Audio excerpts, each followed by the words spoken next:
Thank you.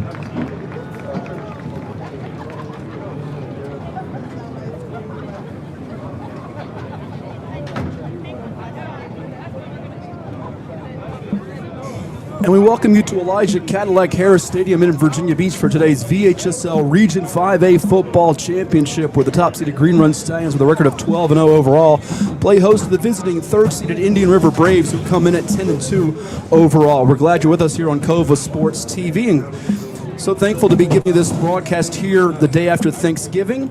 Our friends at the NFHS Network have all the other region championship games across the Commonwealth today, but due to some technical issues, the folks here at Green Run have been so kind to ask us to bring you this presentation. I am Matthew Hatfield, alongside the former head football coach at Woodrow Wilson, won a couple state titles back in the day with Aaron Sparrow, coached at Norfolk State University, led Bayside High to a region championship back in 2010. Darnell Moore. Good to see you, my friend. Happy post-Thanksgiving to you.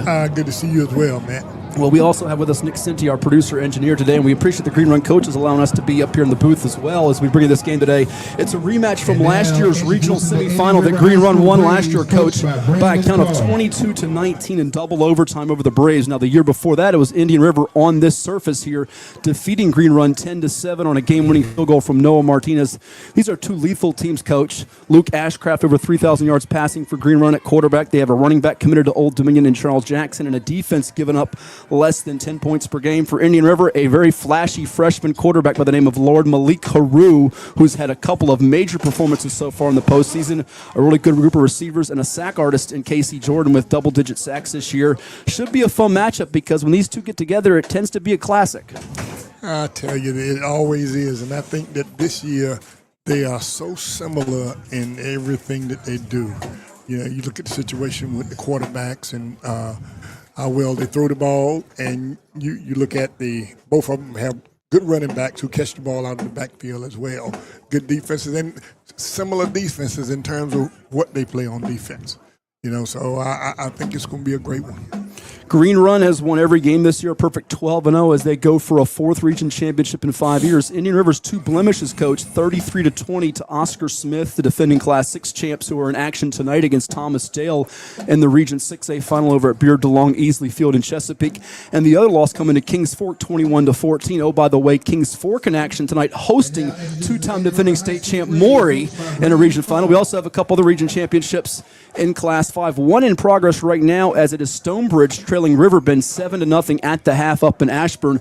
The winner of that game, no matter what the outcome is, will host the winner of the Region 5B championship between Maury and Kings Fork tonight. Now, the winner of this game, if Green Run is to win, they will host either Hermitage or Highland Springs, whoever wins that Region 5C final. Whereas if Indian River prevails today, they will host Hermitage. If they win, they'll have to travel to Highland Springs if the Springers win. So this new picture where they cross bracket, I know Class 4 reseeds at the top 4. What's your take on it? You used to coach in these big matchups, and I know you were one that probably had some input and opinions on things. What do you think about it right now? I think I like the old way. Do you? Okay. I see some regions have gone to just 4 teams rather than the 8 teams or 6 teams, and letting first rated team have a bye, you know. But I think that either way we're going to get good ball games, and the fact that when they, I guess I call it almost like reseeding after the first game, you know, depending on who you host. It makes it a little difficult in your preparations, you know, because you try to get film early on your next opponent, who may be your next opponent. You send out feelers and everything to make sure you got enough information on all of them. Stallions of Green Run putting up 41.8 points per contest, allowing 9.8, while the Braves averaging 38.5 points per game, 13.6 points per game allowed on the season here as we're getting ready for a kickoff. You see the captains meeting at midfield for the coin toss. The captains for Green Run, the likes of DeJohn Smith, goes by the name of A-Gap, Charles Jackson, Darion Spence, and Luke Ashcraft for Indian River. Their captains featuring Corey Sanderlin, as well as Ryan Robinson, who had a big pick 6 in the region quarterfinal win over Kempsville. You also have Jason Preston. Darian Spence. And I'm trying to catch that fourth captain for them, Coach Moore. I think it is number 4, Cameron Brooks. So you have Brooks, Robinson, Preston, and Centerland for Indian River, and it's Smith, Jackson, Spence, and Ashcraft for Green Run, as you see all the cameras out there. And a good day for football, but a very cold and windy day for high school football here in the Commonwealth as 24 region champions will be crowned across Virginia today and tomorrow. A bunch of games on Saturday. Indian River wins the toss. They will defer to the second half, so Green Run will receive the opening kickoff. 43 degrees here from Elijah Cadillac Harris Stadium in Virginia Beach. Pretty gusty wind as well. And we'll take a really quick, I think, timeout before we get things underway here from Virginia Beach, Virginia, and Elijah Cadillac Harris Stadium. This is Cova Sports TV and our presentation of the Region 5A Football Championship. For any athlete, making it to the top sometimes comes with a few steps back. That's why parents count on CHKD Sports Medicine, advanced diagnostics, treatment, and rehabilitation for sports injuries just for young athletes like yours. With convenient locations across Hampton Roads and a whole team of experts here to keep your favorite player at the top of their game. CHKD Sports Medicine. Learn more at chkd.org or call the CHKD Sports Injury Hotline.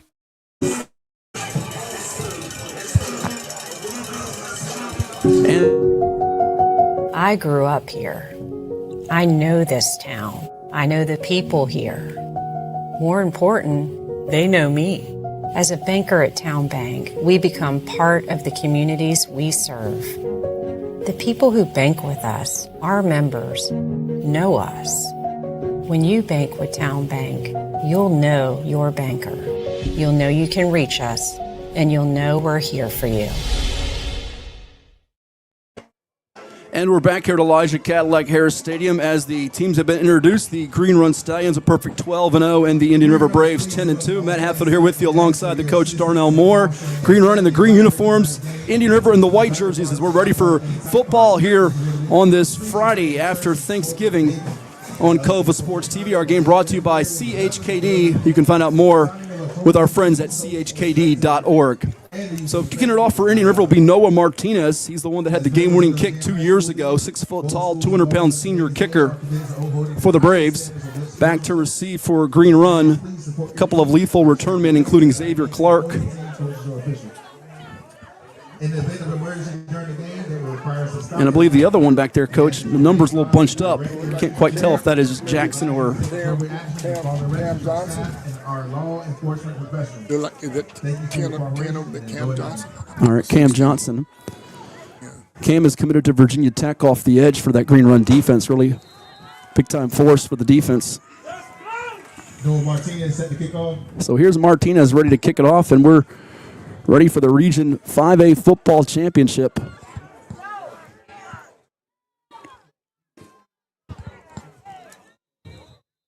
And we have a whistle before we get underway. The wind is introducing itself. It is. It is very windy on this particular Friday. Better hang on to your hat and bundle up. It's going to only get colder tonight all across the Commonwealth of VA.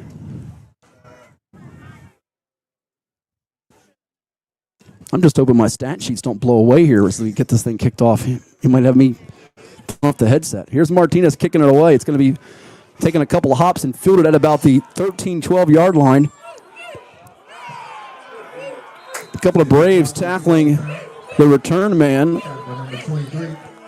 as that was Xavier Clark, stopped by one of those Braves being number 23, Howard Bates. 24.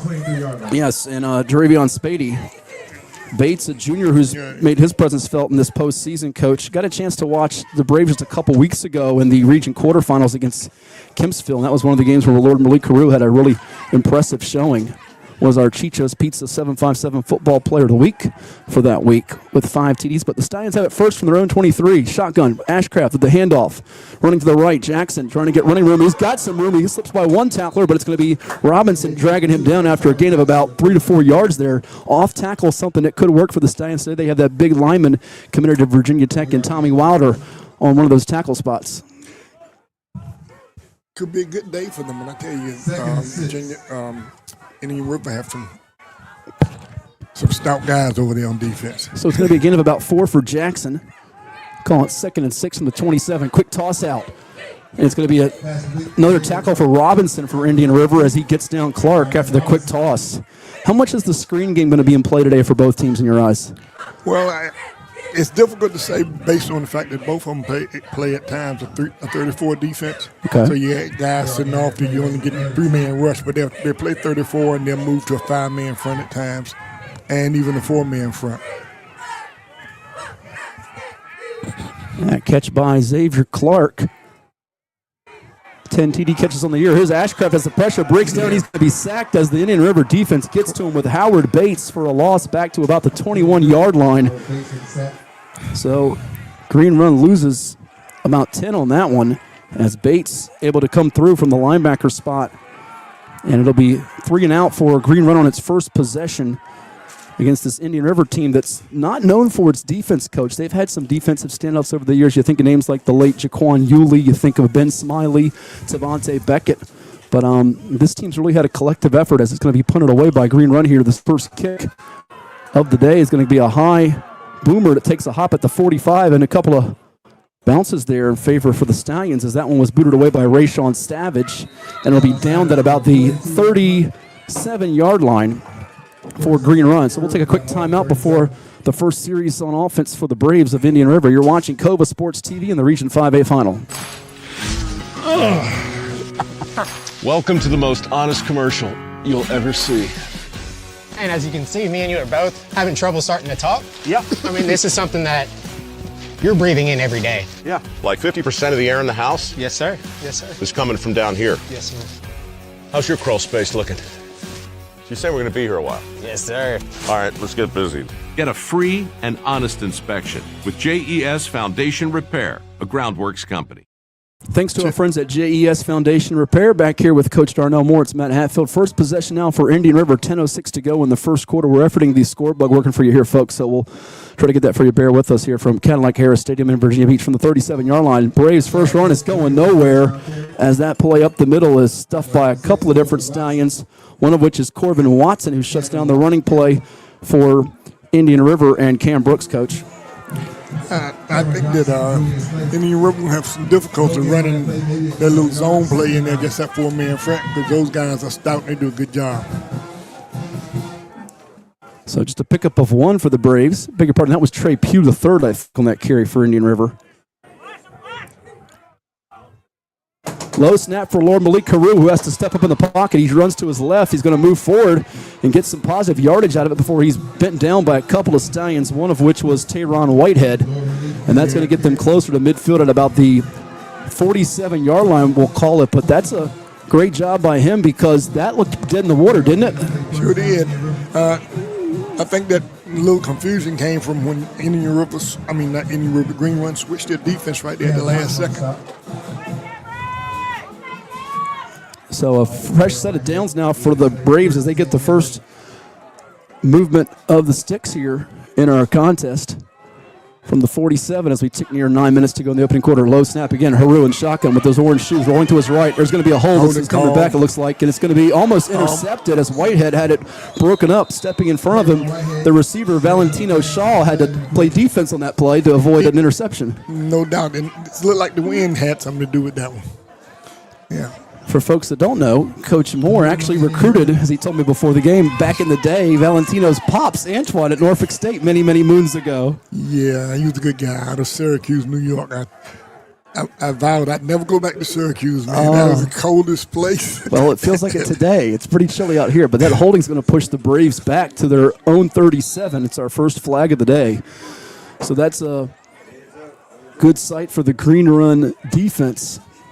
We'll see what pressure Coach Brandon Williams and D corner Terrell Whitehead dial up here as it's another low snap for Haru.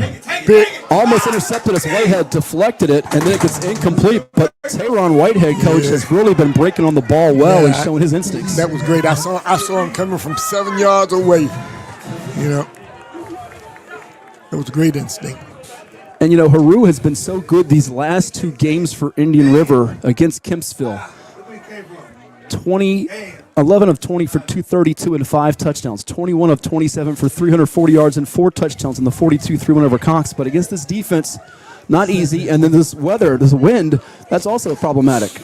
No doubt. I think Greenland's going to make him have to do something that he's not used to seeing. So second and long now from the 37. They have to get all the way to the 43. Haru rolls to the right. He's got some room to operate. He'll be dragged down from behind, though, by the Green Run defense with number 2, Darion Spence, on the tackle. But again, Haru able to turn nothing into a positive as he moves it all the way up to about the 42, a gain of 5, back to the original line of scrimmage nearly.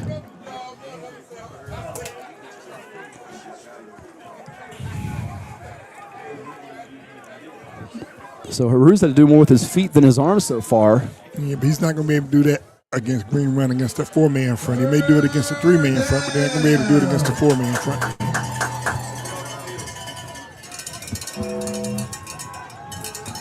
Single back. Haru rolls to his left. Now it goes back to the right. Gets a good block from Landon Bird, and he's going to be knocked out of bounds near the Green Run 45 as once again the Stallions make a stop here with that tackle being made out of bounds by Tristan Pitbull Williams for Green Run. But Haru makes us a 4th and manageable, Coach. They might go for it here. It seems like everybody's going on 4th down there. Pros and colleges and everybody. I mean, what was it yesterday on Thanksgiving? We watched Matt LaFleur do it for the Packers against the Lions. It almost cost them. That was a gain of about 11, we'll say. So 4th and 4, we'll call it. And the Stallions jump off sides, encroachment, so that gives Indian River a fresh set of downs here. Oh, no, tough break. Yeah.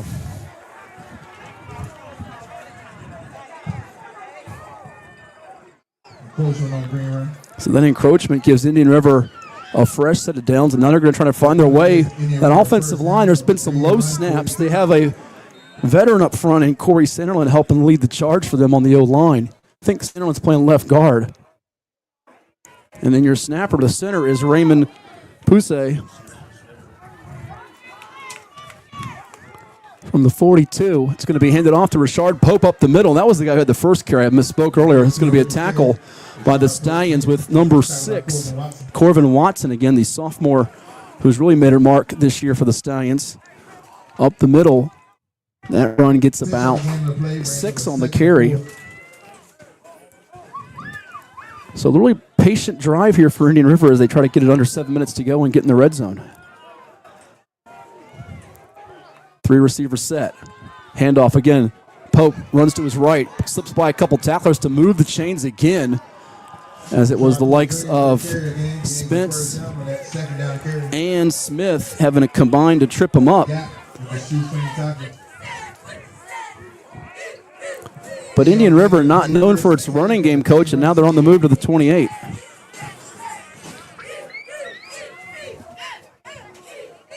Indian River with a couple of receivers to the right. They faked the handoff, and that time miscommunication as just Jason Preston thought he was going to run the curl, and instead it's a deep ball that's out of range of the receiver's hands, incomplete.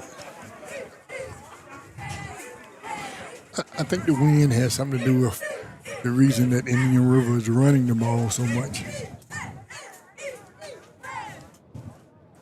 So 2nd and 10 now from the 28 with 7:11 to go in our opening quarter.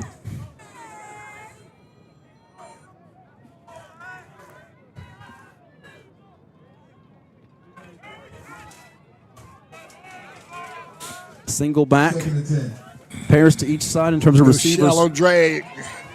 Another deep ball heaved up.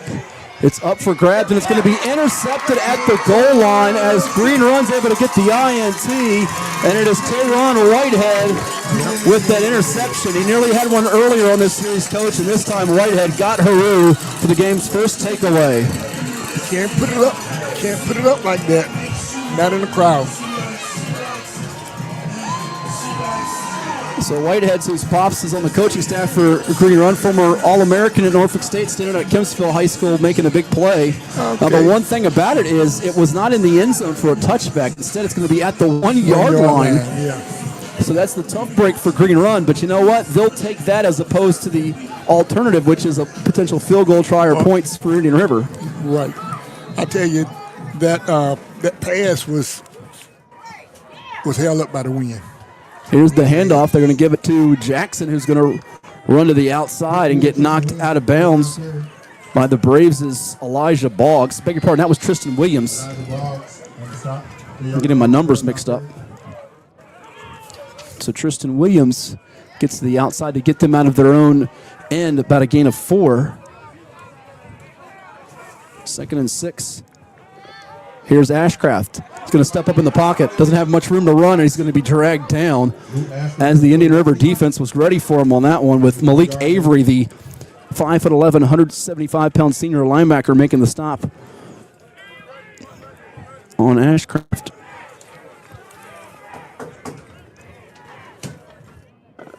Be about 3rd and 6, we'll call it, for Green Run now. Trying to avoid a second straight 3 and out. Got the takeaway. Wilder, the big left tackle, 4-star.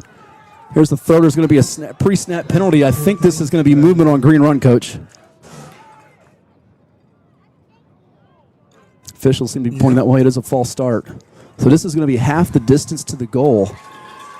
You know, it's interesting. When you're inside the 10, it's half the distance for the offense, but if the defense jumps, it's 5 yards of the way. There you go.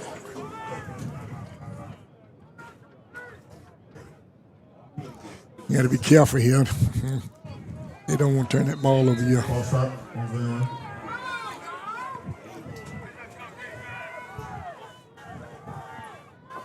Single back, it's Jackson in there with 4 receivers, trips to the right. Ashcraft gets it, looks to his right, now back left. Man up the sideline. He's going to step up in the pocket. Throws a good ball that's just dropped at the last moment right there for his intended target, Devin Miller.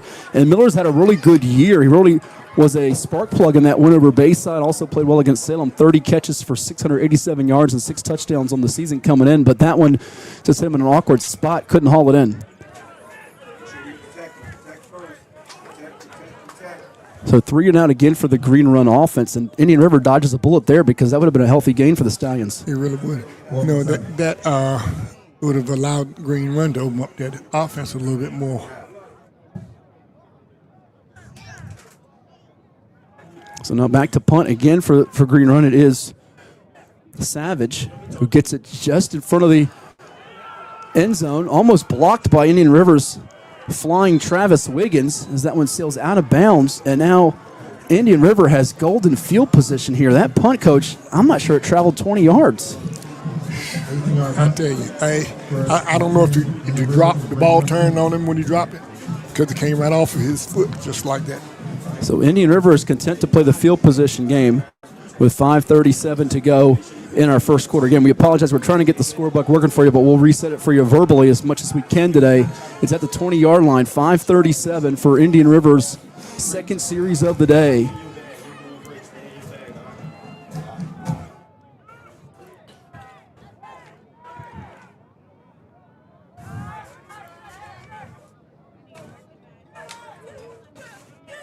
A couple of big guys on the left side with Jamari Horton and Corey Sanderlin on the left tackle and left guard spots, both of which getting next-level opportunities. Here's another handoff to Pope. He runs that left side, and a couple of Stallions able to track him down for a minimal gain. Looks like the likes of Pitbull Williams along with Corvin Watson combining in on that tackle for Green Run. Pope getting more of the carries. I thought coming in it would be Arnell Trey Pugh, Coach, who entering this game, 832 yards rushing and 13 touchdowns, but they've fooled me a little bit here with the different ball carrier out of the chute here. I was looking forward to seeing Pugh. Here's Pope again, runs to the left, and now the ball's loose. Fumble. Who's going to get it? It's going to roll out of bounds. Another fortunate bounce for Indian River, because if that thing takes an awkward hop, Green Run can get a scoop and score opportunity. Going the other way. So no yardage picked up on that one.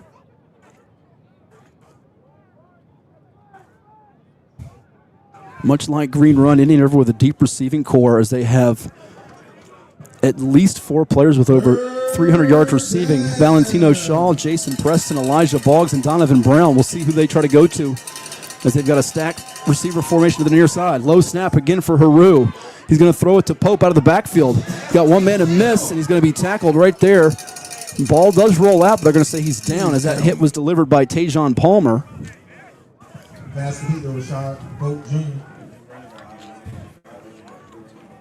And Pope catching it out of the backfield to make this about 4th and 4, we'll say. Maybe 4th and 3. I think he got about 5 yards on that. First completion for Haru of the day. Not kicking it, Coach. Maybe the wind being a factor here on 4th and 3 from the green run 13 as we're looking at 4:17 and counting to go in the first quarter. Defensive battle, much like the 10-7 game 2 years ago and similar to last year's 22-19 double overtime win for the Stallions. Winner moves on to the state semifinals next week. See if they're going to try to draw them offside again. And movement by the receivers. That time, Indian River's man in the slot, Donovan Brown, was a little over-anxious and he got caught moving. I guarantee you they were trying to draw them offside. So here's my question to you. 4th and 8 now from the 18. Do you think about letting Martinez kick this thing? I would. Really can't tell which direction the wind is fully blowing. Right. Now, if you miss the field goal or it gets blocked, Green Run's going to get momentum off that. But maybe Brandon Carr's thinking here is even if we don't convert this, we're still making Green have to go 82 yards to get the game's first touchdown. That's correct. And you may even score on it. Trips to the left. Near side receiver for the Braves is Donovan Brown. Singled up against Palmer. It's going to be over the middle, though. The pass is incomplete, trying to get it towards Preston. And Whitehead was on the coverage yet again, so Green Run will take over with 3:42 left in our first quarter. A 1-for-5 start through the air for Indian River as they have gained so far through 2 possessions. A total of 30 yards on the ground on 8 attempts. Green Run's a couple of 3-and-outs, but we're still scoreless here with 3:42 left in our opening quarter. Defense is controlling the flow so far.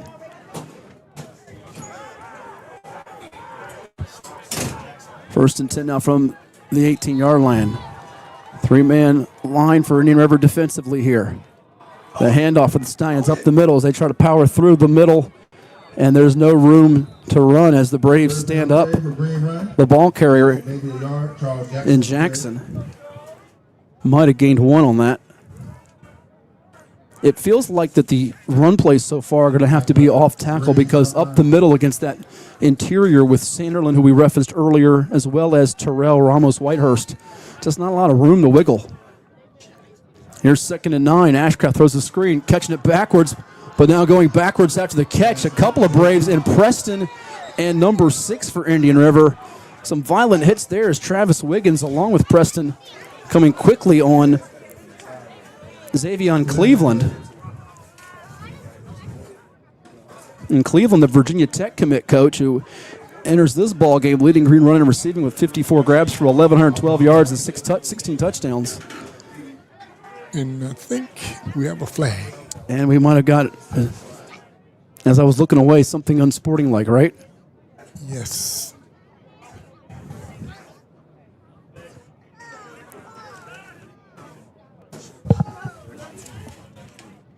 Tell you what, those Braves are hitting defensively right now. Flocking to the ball. They are certainly flocking to the ball. The aggressiveness there. So the gain's going to be about, we'll say, 3 yards on the catch, right? Maybe 2.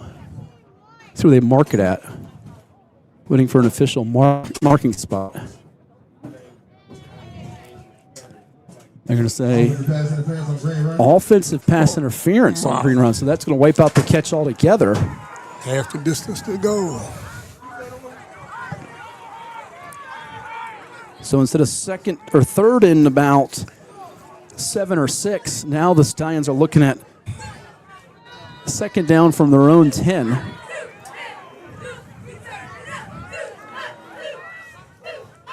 Shotgun snap for Ashcraft.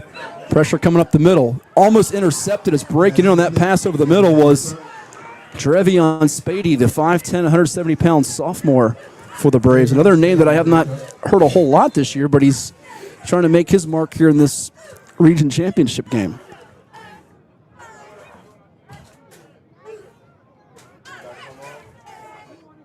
So the Stallions looking at 3rd and 18.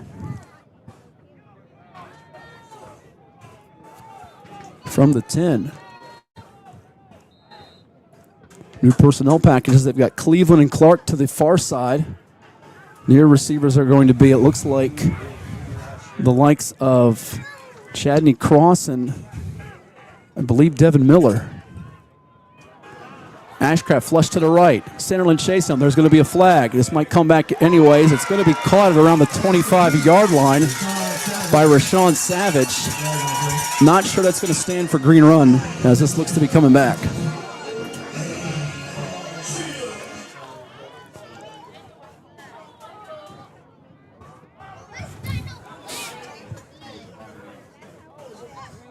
Holding on Green Run.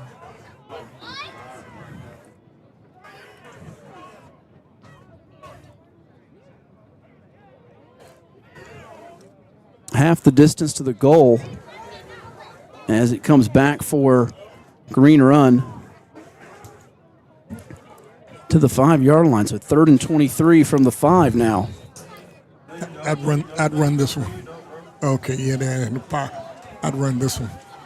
More of a jumbo look formation-wise. Here's the handoff. Jackson gets up to about the 12, 13-yard line before he's dumped. Tackle made by Elijah Boggs.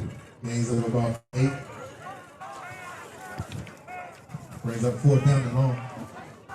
As Jackson gets them closer to the 15-yard line. But now there's a flag on the Stallions as somebody says something near the official that he did not like. So this is going to probably bring the Stallions back to their own 7, half the distance. Players got to maintain that composure.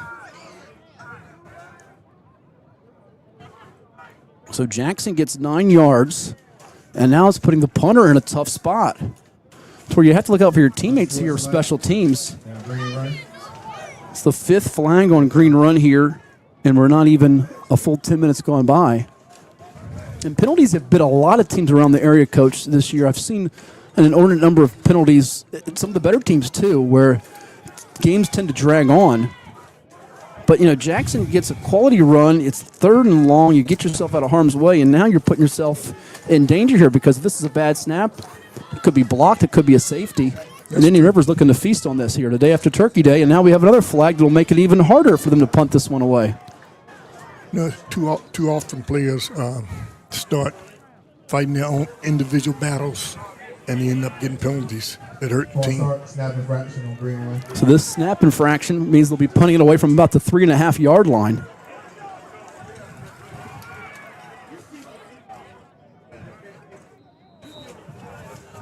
Fourth down. And the Braves are coming up the middle here to try to block this thing. Keeping an eye on number 23, Bates. Almost blocked by Valentino Shaw. Return man slips, so he'll get away from it wisely. The worst thing for Braden Carr and company would be having a muff punt here after you basically stop him for a 3rd consecutive possession. And give it back to them for a first down. Okay. So what have you liked so far from the Indian River defense? They have really held firm here almost the whole quarter gone by.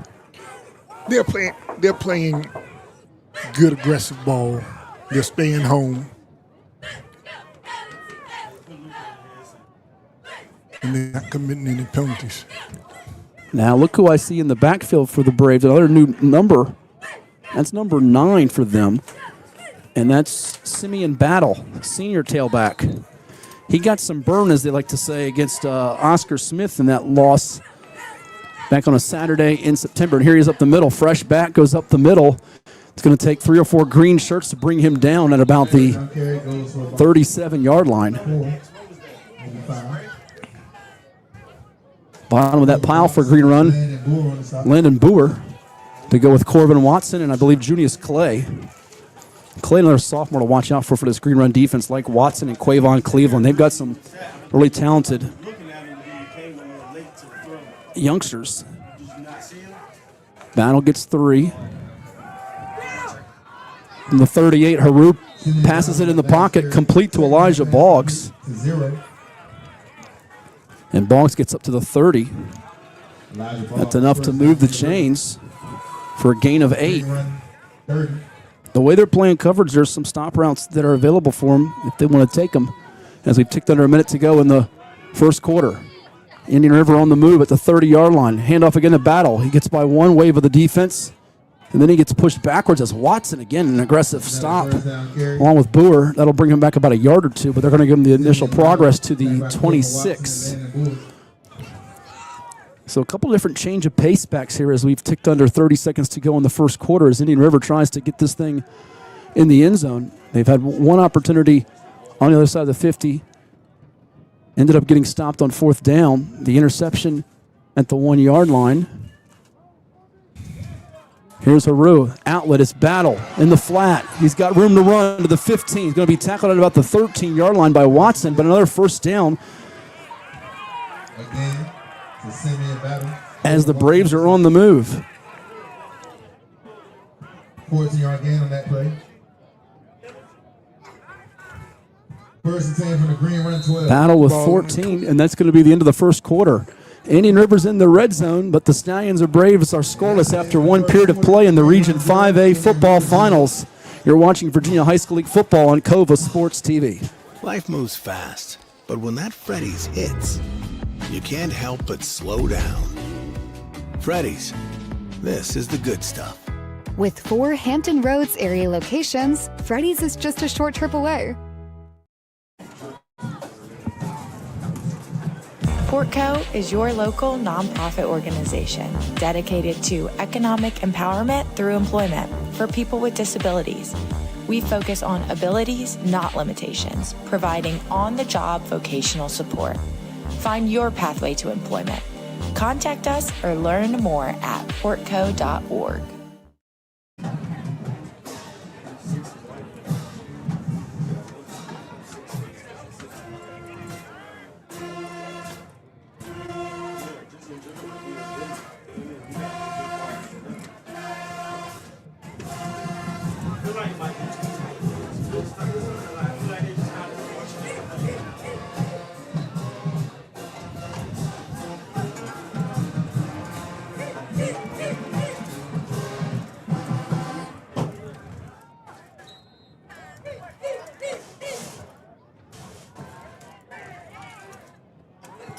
First and 10 from the green, run 12.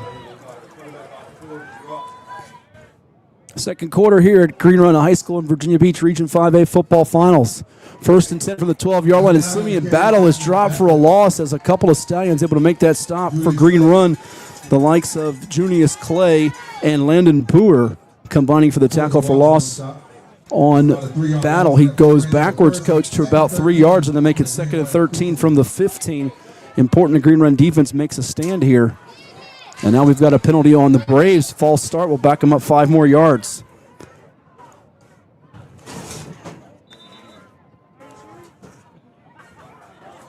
What must Indian River find in terms of a dry finisher here to get in the end zone? I think they're going to have to do something that they haven't necessarily been doing the last 2 or 3 games. I think that Green Run has them pretty well planned out in what they normally do.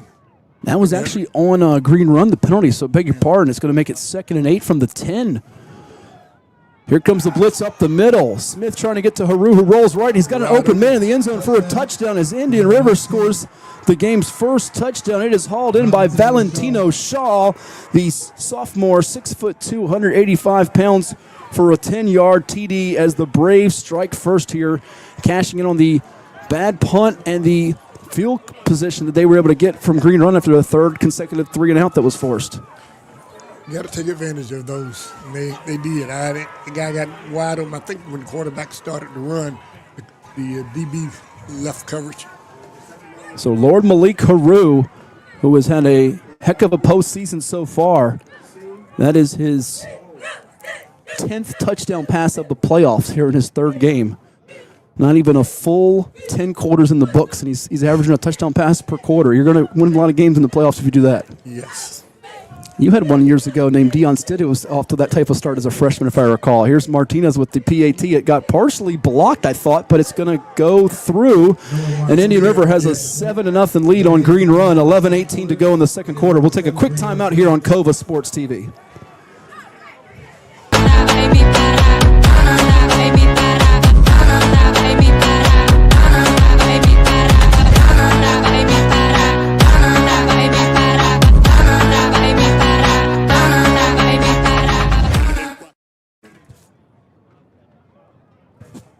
And we're back here. The Braves able to strike first, 7-0. They lead Green Run here in the Region 5A Football Championship, 7-0, as Lord Malik Haru completes a 10-yard TD pass on the host Stallions, finding Valentino Shaw, the sophomore, with Coach Darnell Moore, I'm Matthew Haffey. We thank you for watching on Cova Sports TV. If you want to check out the other region championship games going on across the state of Virginia today, you can do so through our friends at the NFHS Network. They've got you covered all weekend long, as there will be 24 teams hoisting regional championship trophies this weekend and move on to the state playoffs across the 6 classifications in Virginia high school football. Important that Green Run gets an answer on this drive, isn't it? They need to. Noah Martinez set the kickoff. Seriously, they need to.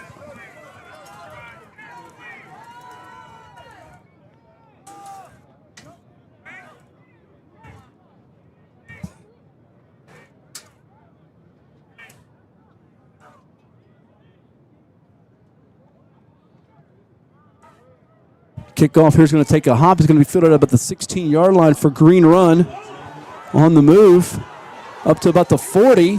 Tackled at the 43. There's a flag at the end of the play. This could bring it back, though, as that return for Chadney Cross.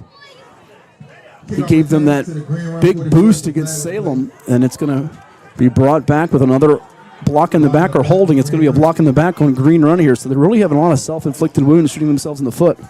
It's penalties will kill you quickly. At this stage of the postseason, their 8th flag. Unofficially for 46 yards we've got them with. So Green Run's back to the 30. 11:09 to go in the second quarter. Here's the handoff, running to the left. Nowhere to run as Charles Jackson gets tripped up. Sanderland was in on that play. Tackle by number 58, Corey Sanderland. No gain on the play, brings up a 2nd down to 10. And Jackson has run all over Beach District opponents this year to the tune of 1,844 yards and 21 touchdowns. It's been quiet thus far. 14 yards on 4 attempts. He's just looking for that one long run to get him in the rhythm, as it's going to be 4 receivers, 2 to each side for Ashcraft. Single back, 2nd and 10 now. 10:32 to go in the half. Ashcraft fires over to the right. It's going to be caught by Xavier Clark. Defensive back tried to bite, and now he's going to be brought down at about the 45-yard line. Xavier Clark with the concentration before Jay-Sean Preston brings him down.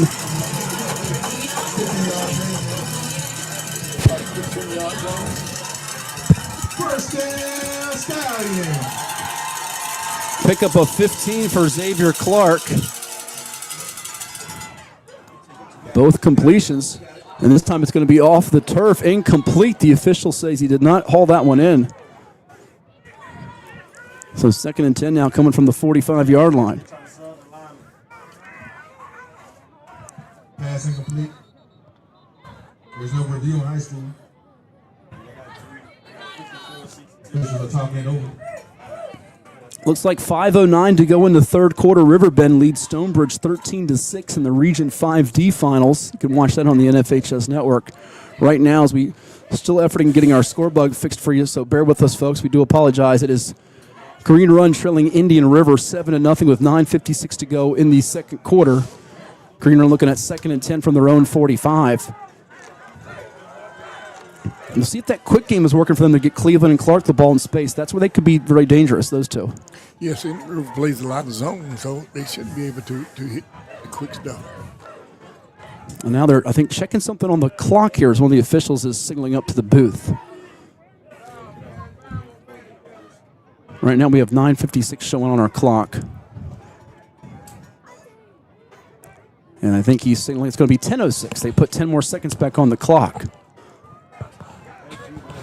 We think. That's what it's looking like. Hey, 10-10. They're trying to get him 10-10.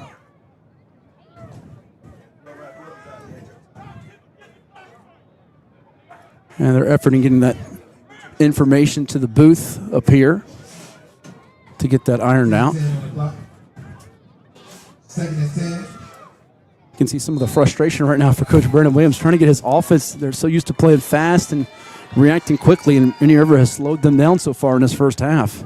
As has the clock. Here's Luke Ashcraft dropping back. Pressure comes up the middle. Ashcraft's going to get dragged down, it looks like, by guess who? Corey Sanderland. doing the money sign. Now we've got a flag, though. He has to be careful celebrating the sack. He doesn't get flagged for an unsportsmanlike penalty himself because the officials have been calling it pretty tight. Yes. And they're going to wave the flag off.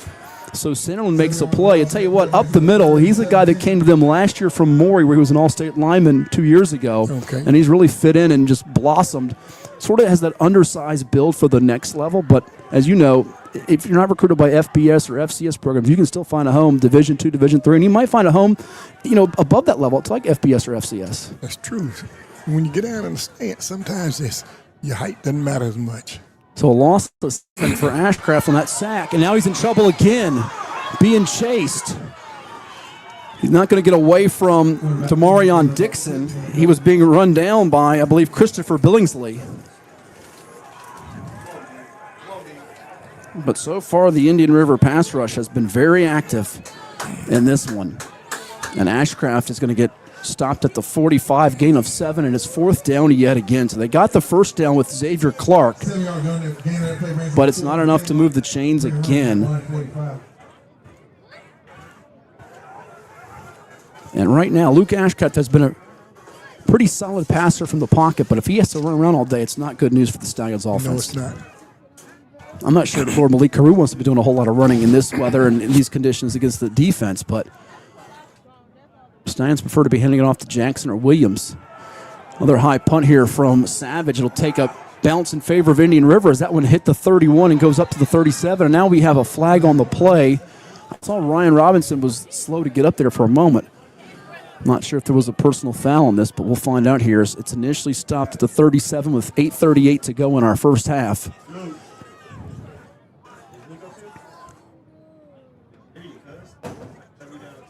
So far, the flags have been many more on Green Run, 8 penalties for them compared to 2 for Indian River.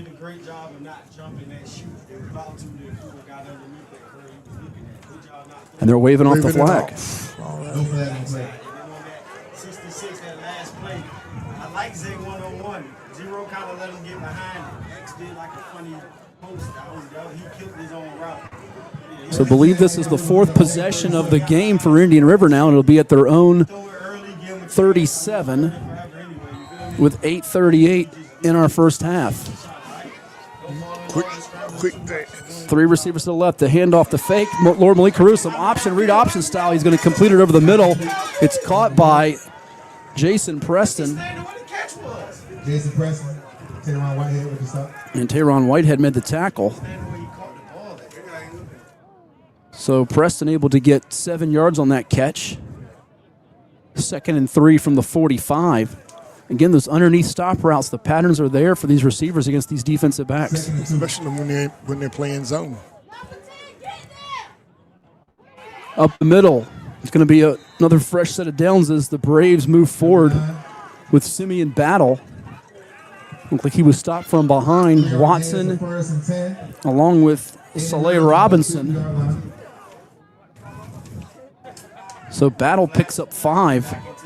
They've mixed these backs in, Coach. I haven't seen Arnell Trey Pugh yet. Not sure what his status is, but Pope and Battle haven't had these mega runs, but they've had enough to keep the defense honest so far. Yes, they have. I was looking forward to seeing Pugh run. Low snap again. It's going to be handed off up the middle. There's not going to be much room to run on this sequence.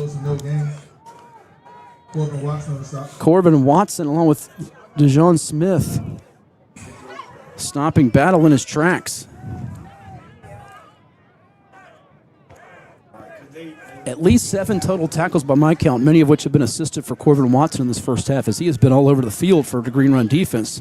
The question is going to be, can they get the field position flipped? Because they've been working on their side of the 50 all day long on offense. Yes. And the Braves don't mind shortening this game with a lead right now, especially if they make it a 2-score advantage before the half. 3 receivers to the near side. A low snap as Haru fakes it. He pumps. And what about the poise of Haru? Then there's a flag late. Now this could bring this pass back. Watson makes the tackle on the receiver who caught it, and that was none other than number 11 for Indian River, Donovan Brown. Pass complete to Donovan Brown. Put it on the place, don't bring it back. But this is coming back. I think it was a legal man downfield, Coach. Legal man downfield. Yes. Green Run coaches have been hollering at the officials to call that, and it's a penalty that finally goes in their favor, their third flag of the day for Indian River. Yeah, once you pump that ball or hold that ball on that P, that's what's going to happen. Yeah, we're seeing some RPO implemented for this freshman quarterback, Lord Malik Carew, and he's starting to pick it up. He's grasping it well for a ninth grader. Low snap. Here's Haru. Going to roll out of the pocket, being chased. And he's going to get out of play. That time, the guy chasing him was Junius Clay. Julius Clay keeps chasing him out of bounds. Now can these Indian River tackles hold up against these large, aggressive, agile defensive ends that Green Run has? That's the big question here moving forward. 2-yard loss on that play. Giving his head inside, the tackle just riding him in. Just stay outside, he gonna make a play. He'll make 2 plays. So that was a loss of about 4 for Haru. He's outside, just to Brings up a 3rd and 19. You gotta go for that upfield shoulder. 3rd and 19 from the 41 as we've got 6:42 to go in the second quarter. Green Run trailing Indian River 7-0. Shallow drag. Shotgun over the middle. Oh, and getting tripped up. It's just Valentino Shaw. He was trying to bait the defensive back, and you're right, inadvertent, Coach. Absolutely. It inverted. Yeah, Shaw tried to see if the officials would take the bait with Darion Spence playing pretty solid coverage. He was not pushed at all.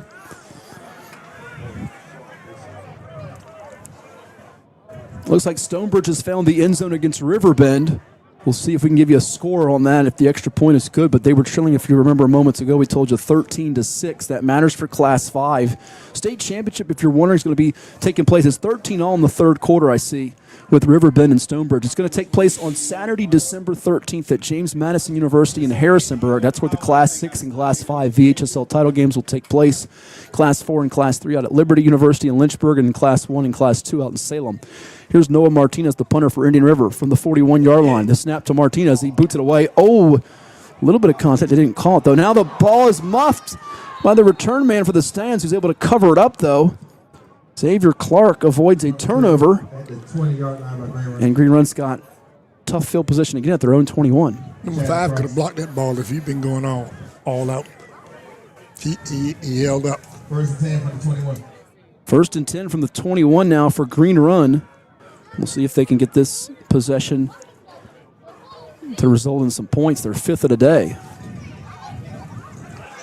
It's going to take some of those big boys up front like Pierre Nesmith and Tommy Wilder and that O-line to really start getting some push against this Indian River defensive front, which has really controlled things to this point. That's true. And when they throw, they need to throw quickly. See if the quick game's working. 2 receivers to the near side. Here's Ashcraft handing it off. Up the middle of Pitbull Williams. He bounces outside.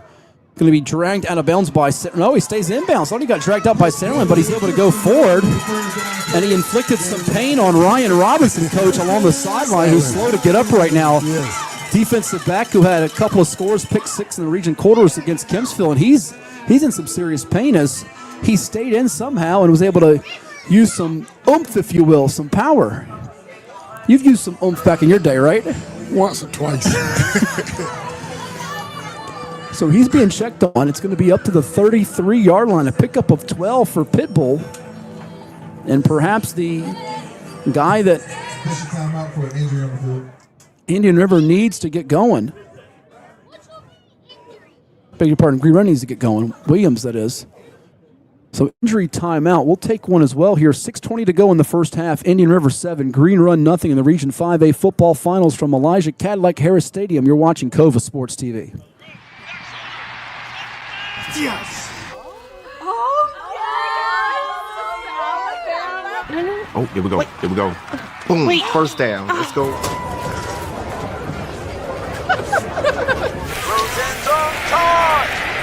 Touchdown, Texas!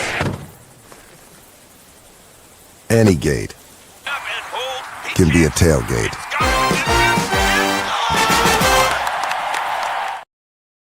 Appreciate you. Good job.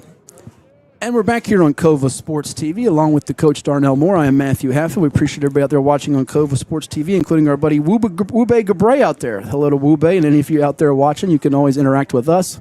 We do have the score working, I see now, with Indian River on top of Green Run. We're working on the clock for you here. We are not synced up with the NFHS equipment, but we are here to do the game today. And again, you can watch the other region championships all across the NFHS network as Ryan Robinson being tended to across the way, Coach. He's an important player for them, especially on defense.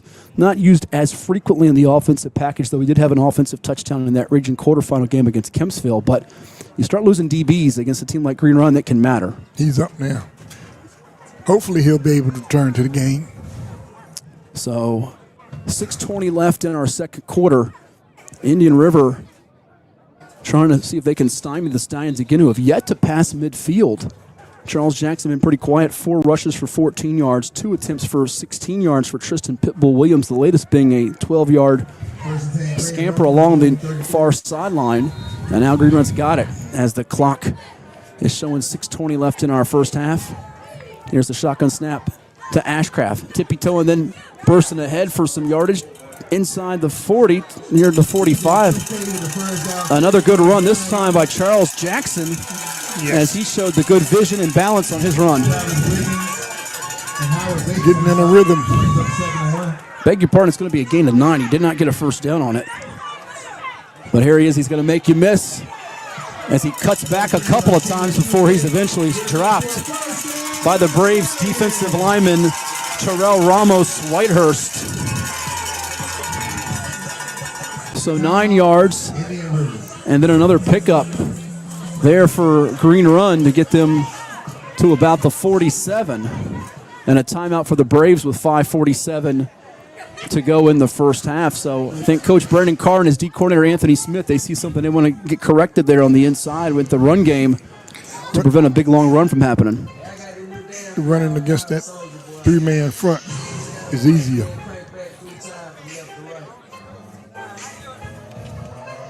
Well, what's working now, because it felt like it wasn't working at all the first 3 drives? Is it just the mixture of Jackson Williams and just different types of runs? Would there be counter, draw? What are you looking for in terms of the run game? Well, Green Run runs better against these guys when they're in that 3-man front. And now they're in the 4-man front. They actually look like they're moving to the 5. We'll see if play action's there for them, and if the Braves do dial up a blitz, perhaps. And man coverage as well. That's right. We've seen some shifting. Good eye there. Now we're seeing once again they're tight on the far side. They want to play close to, I believe that's Xavion Cleveland, who is their big playmaker that's deep. And it's going to be movement up front. Cleveland was committed to Virginia Tech. He's a football basketball standout. Was an all-region performer last year at Lansdowne. And it's going to be another penalty. This one on Indian River, though. Offside. Yeah, movement up front for them.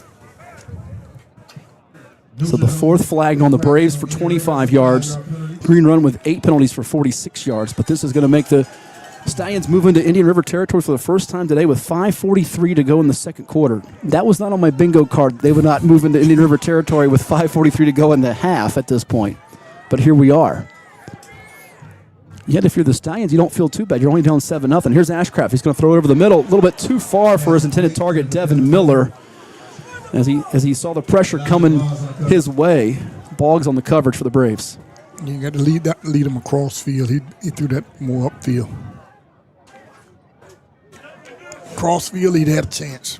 Big adjustment for him is with adapting this offense this year for Ashcraft, just getting rid of it quickly, because you know people are going to have to pick their poison. How you're going to play with all those receivers, or you bringing the heat. And right now, Indian River's bringing the heat here for 2nd and 5. Here's the hand up the middle, and the change in the front, like you said, helping Indian River now as nowhere to go. I think that's Casey Jordan, as well as, first time we've called out Casey Jordan, and we mentioned him in pregame, along with Jamari Horton. Those 2 guys, Horton, a junior, as well as Jordan, the sophomore, making the stop on Pitbull Williams, losing a couple of yards back to the 50. So the first time Pitbull goes backwards, and now it's 3rd and 7 from the 50 now. 3rd down conversion, so important for Ashcraft here over the middle. Oh, throws it to the far side, and what a hit delivered by Jason Preston as he hits Chadney Cross. And Chadney Cross didn't get but maybe a yard, Coach. And I think he's going to feel that in the morning, too. if not tonight. I almost felt it up here. So Jason Preston, who we mentioned earlier, one of the big play receivers for the Braves on the season, 30 catches for 491 yards and 7 touchdowns entering our game today, making his presence felt defensively. And the Stallions move into Indian River territory off a penalty, but they can't advance any closer. They need to get a good kick here. To control the field position, you're right, which they've not had at all in this first half. Indian River sensing some momentum now. Oh, it's a fake. Now there's movement, though. This might not be coming back. And you know what? If you're Indian River, you decline it. He didn't get the first down as it was snapped to the up back, and Smith stopped by Travis Wiggins. So that's the danger in trying to fake punt at this part of the field. If you have a penalty and it's against you, whether you get it or not, you're not going to have a fresh set of downs. Yeah. They were looking for a spark, and the illegal formation is declined, so DeJohn Smith gets maybe 3 yards. That's not enough to move the chains. And now, as you mentioned, need to get a good kick. Well, now they have to depend on their defense to stand tall yet again because the Braves are around midfield with 4:10 to go before the half. Oh, by the way, they get the football first in the third quarter, so Brandon Carr's thinking about bookending the halves with scores. Trips to the far side for Lord Malik Carew and the Indian River offense. Hands it off up the middle. Pope's got room to run. He's going to get a first down and more.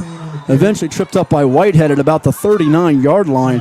Rashard Pope Jr., 5'9", 184-pound junior running back linebacker. We didn't know much about him coming in, Coach, but we do now. That's true. He carried that one like a big back. 15 yards to the green run 39. You wonder if they've been saving him for this spot. Trips receivers to the far side. Green run with the couple of down linemen trying to bring that edge pressure. Here's a quick screen. The far side. Makes the defensive back miss. That DB who missed ends up making the tackle. As Spence is able to bring down Jay-Sean Preston, Jason's little brother, after a gain of about 7 or 8 yards to the 32.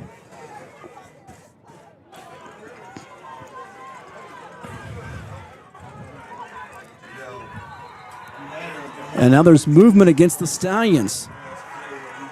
So the numbers aren't the glossiest, Coach, for Lord Malik Carew. But you know what I like he's done here? He's completed passes to 6 different receivers. Elijah Boggs, Rashard Pope, Jason Preston, his brother Jay-Sean Preston, Simeon Battle, and Valentino Shaw had the touchdown. So he spreads the wealth. He doesn't lock in on just one guy. And that makes it tough for defense. It really does. That penalty was actually on Indian River. The officials have made me guess here in this first half. When I think it's on the Braves, it's on the Stallions, and vice versa, as they say. 2nd and 7. Big thanks to Nick Senti today for helping us bring you this broadcast, our producer-engineer, pushing the buttons, turning the knobs.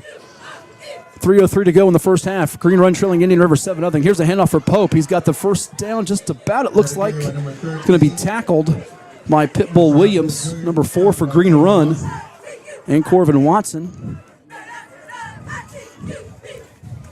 I think he's a yard short, Coach. So he got about 6, call it, from the 32. Maybe 31. Yeah. 2 yards short. 32 from the Green Run, 31. So Pope up to unofficially 7 carries for 38 yards. Green Run needs a big defensive play right here. 2:25 to go in the half. Remember, no 2-minute warning in high school football, unlike the college game, which now has it, and the pros. Letting that clock tick down here. And now Coach Carr will call a timeout before the play clock expires with 2:16 to go in the first half. 3rd and 2 coming up from the 31. Braves 7, Stallions nothing. And a quick word from one of our sponsors here on Cova Sports TV.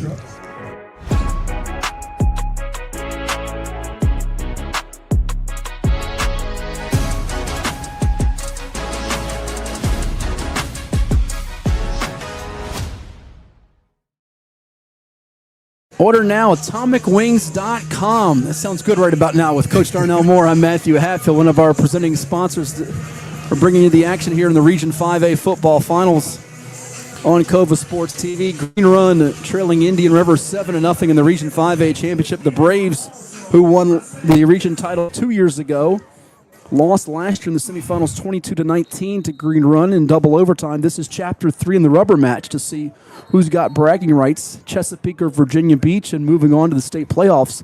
Winner of this will either host or travel to Highland Springs or Hermitage. We mentioned if Green Run wins, they host.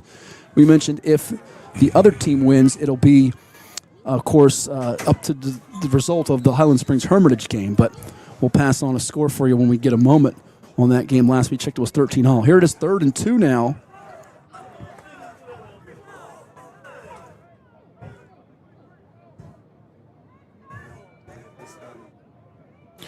Throw it quick. Handoff up the middle, and a first down for Rashard Pope.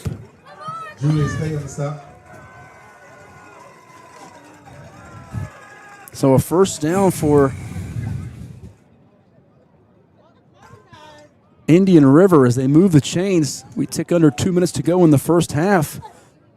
Just a basic handoff up the middle. Nothing special or fancy about it, right? Not at all. Another run up the middle. Pope's going to get bent backwards, though. Another carry by Rashard Pope Jr. Once again, we're watching tackles being made by Williams and Watson. I think we've only called out Cam Johnson's name once or twice here off the edge. He's been pretty much occupied in this one. And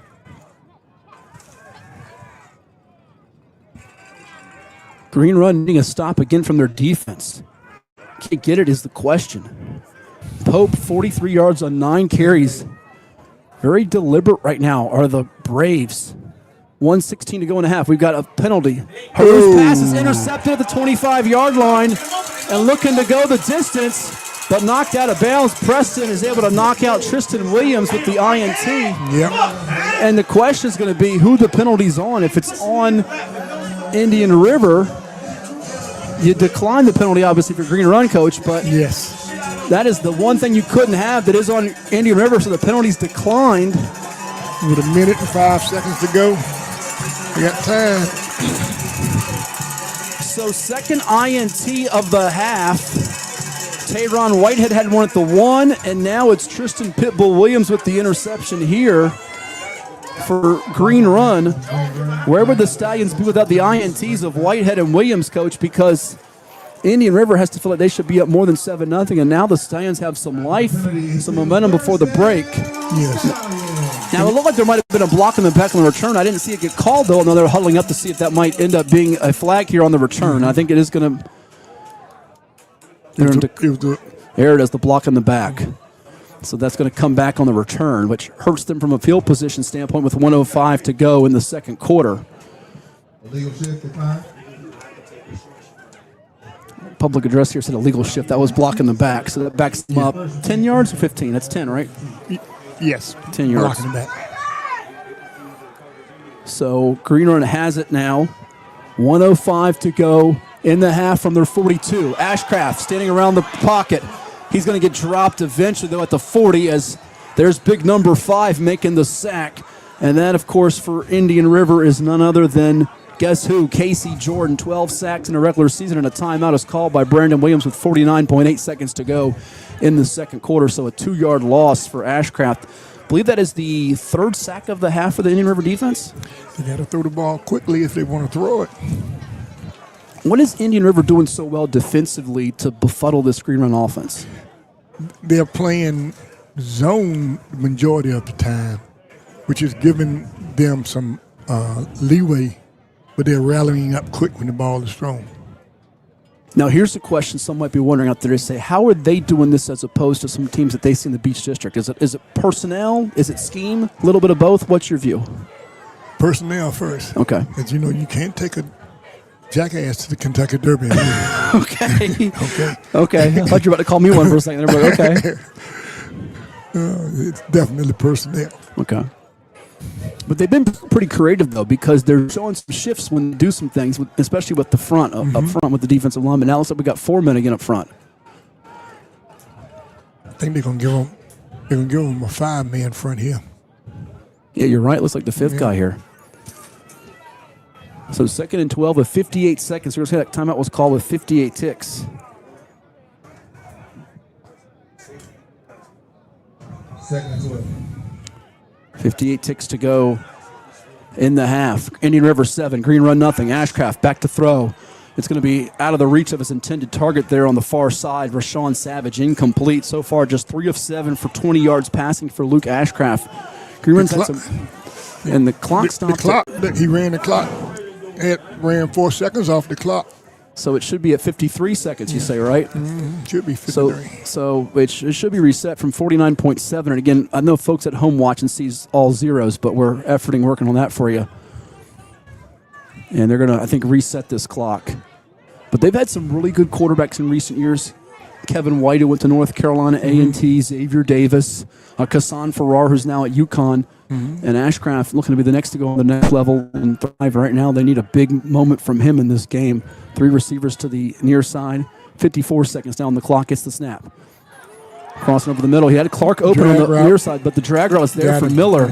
He missed Clark, but he's going to find Miller all the way down to about the 43-yard line. Yep. 43-yard line. Miller had it. So it's going to be a gain of about 17.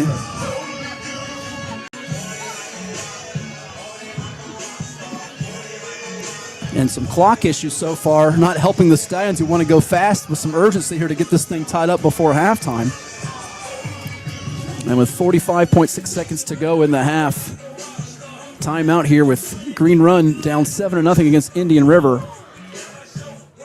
We'll keep it right here before we reach halftime.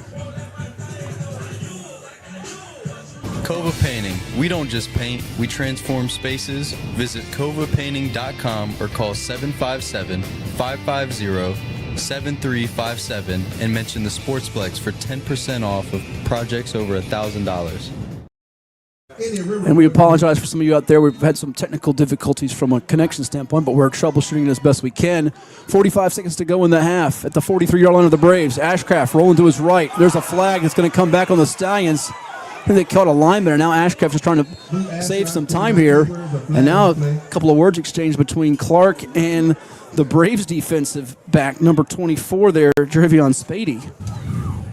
But what you don't want is getting 2 penalties on the same play, because they can throw 2 flags on you on one with a personal foul. And this is going to be on Green Run, their 10th flag of the half.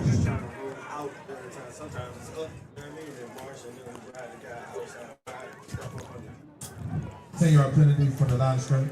10-yard penalty from the line of scrimmage. A penalty like that a lot of times not called if the quarterback steps up in the pocket. So 1st and 20 now from the 47, we'll say. 36.6 seconds to go in the half. 3 receivers to the near side. The likes of Clark, Miller, and Cleveland. 2 to the far, so empty formation. Braves are bringing 4. They're blocked well. Ashcraft goes deep for Xavion Cleveland, and it's going to be incomplete. Breaking there at the last moment was the safety. That ball needed to be lofted a little bit higher for Cleveland to make a play on it. A little high. It was catchable, though. You should have caught it. I think that was broken up by Shaw. Yeah, I think right at the last minute, he decided to wait for the ball rather than attacking it aggressively. Beg your pardon, that was actually not Shaw. It's number 18. I thought it was Shaw. They have a similar build. Number 18 for the Braves made that pass breakup. And that is Caden Dykes, Jr., defensive back. But they have so many long, lean, 6'2", 175-pound receiver DB skill guys, huh? A lot of them. Pick your poison. 2nd and 20 from the 43, 29.1 seconds to go. Here comes the pressure. The jailbreak screen wasn't there as the Braves brought the house, and it's incomplete yet again for Ashcraft. And Green Run, I dare say this could be the first game where they get shut out in the first half all season long on offense. That's been electric, averaging 41.8 points per game. Of course, running through the Beach District the last 5 years, taking on a Southeastern District team that's been really well tested, playing the likes of Oscar Smith and Kings Fork and Nansemond River. And we're just seeing that the Braves have come in here with a game plan and have been on point. Now the Steins have a chance to get on the board, though. They need a conversion here with 24 seconds. Handoff up the middle. They're just going to play to get to halftime. A little surprised by that. And Jackson nowhere to go as Billingsley and Sanderlin are there to meet him right away. And they'll go to halftime here, Coach. Trailing this one 7-0. They end up losing, looked like about a good 4 or 5 yards on that play.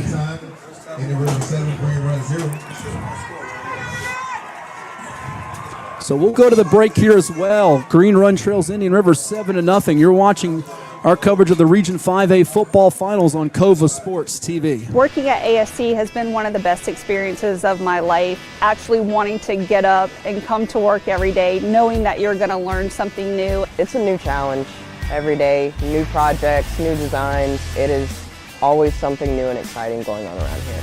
Everybody here that I've talked to seems to really enjoy their job and really love coming into work every single day. When you work in that type of environment every day, it just makes it easier to come in the next day. We're always here to back each other up and help each other out whenever we need it. ASC is like a family. They really enable everyone here to grow into whatever they need to in their position and get the additional training, get the additional education, and they really do help to make it flexible within your work schedule to be able to make that happen. We'll work with them to help them figure out how to get from step A to step B. A lot of times it might include taking some educational classes at the community college as well as on-the-job training. If it's a skill like welding, we might send them to Saturday welding school for 10 Saturdays. If you have a lot of experience in doing what you're doing, that's great. Come on in, come apply. If you don't have any experience, that's fine too. We will teach you.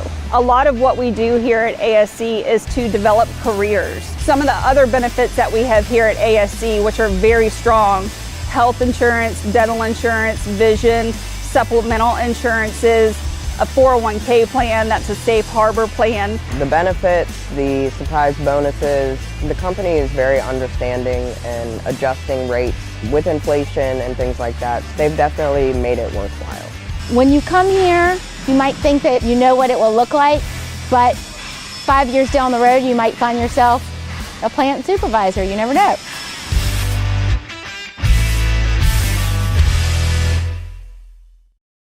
It's 757 Saturday Sports Talk with Matt Hatfield and the one and only Coach Ed Young, every Saturday morning at 10 a.m. on Cova Sports TV. From high school football and basketball to the NFL, MLB, college sports, and the NBA, if it's making headlines, they are breaking it down. Bold takes, big-time guests, and a few laughs, especially at the expense of that basketball coach Ed Young. Catch it on Cox TV and YourView, and don't forget to like and subscribe on YouTube at Cova Sports TV.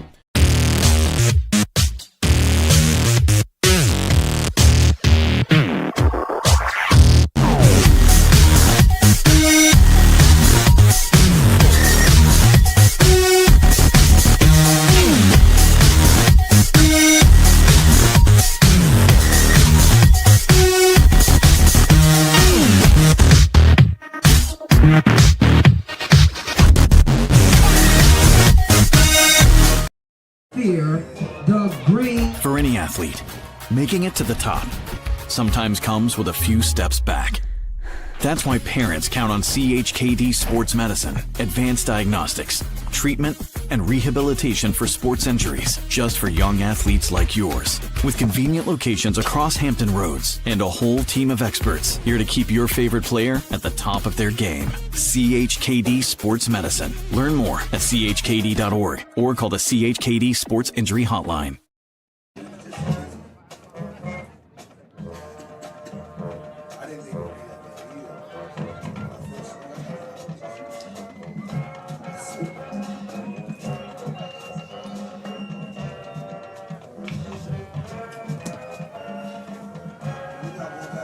Back and do some stats for about a minute. That cool? Take a couple commercials real quick. We'll come back here.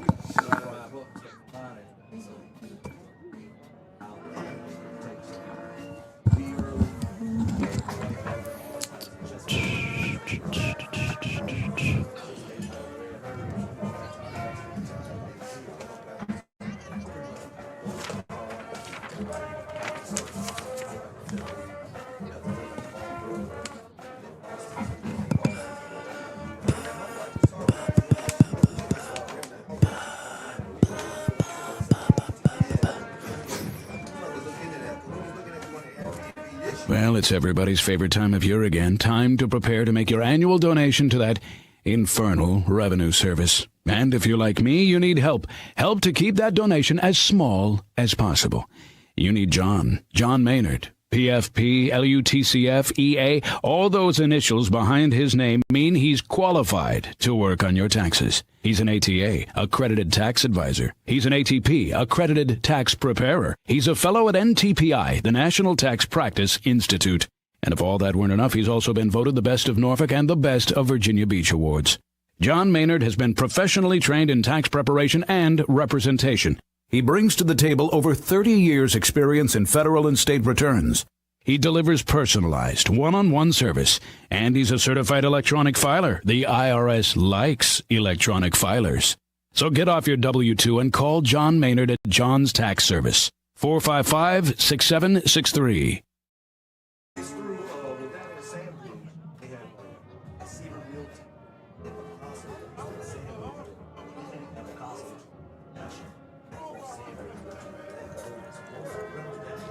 Come on, sing along.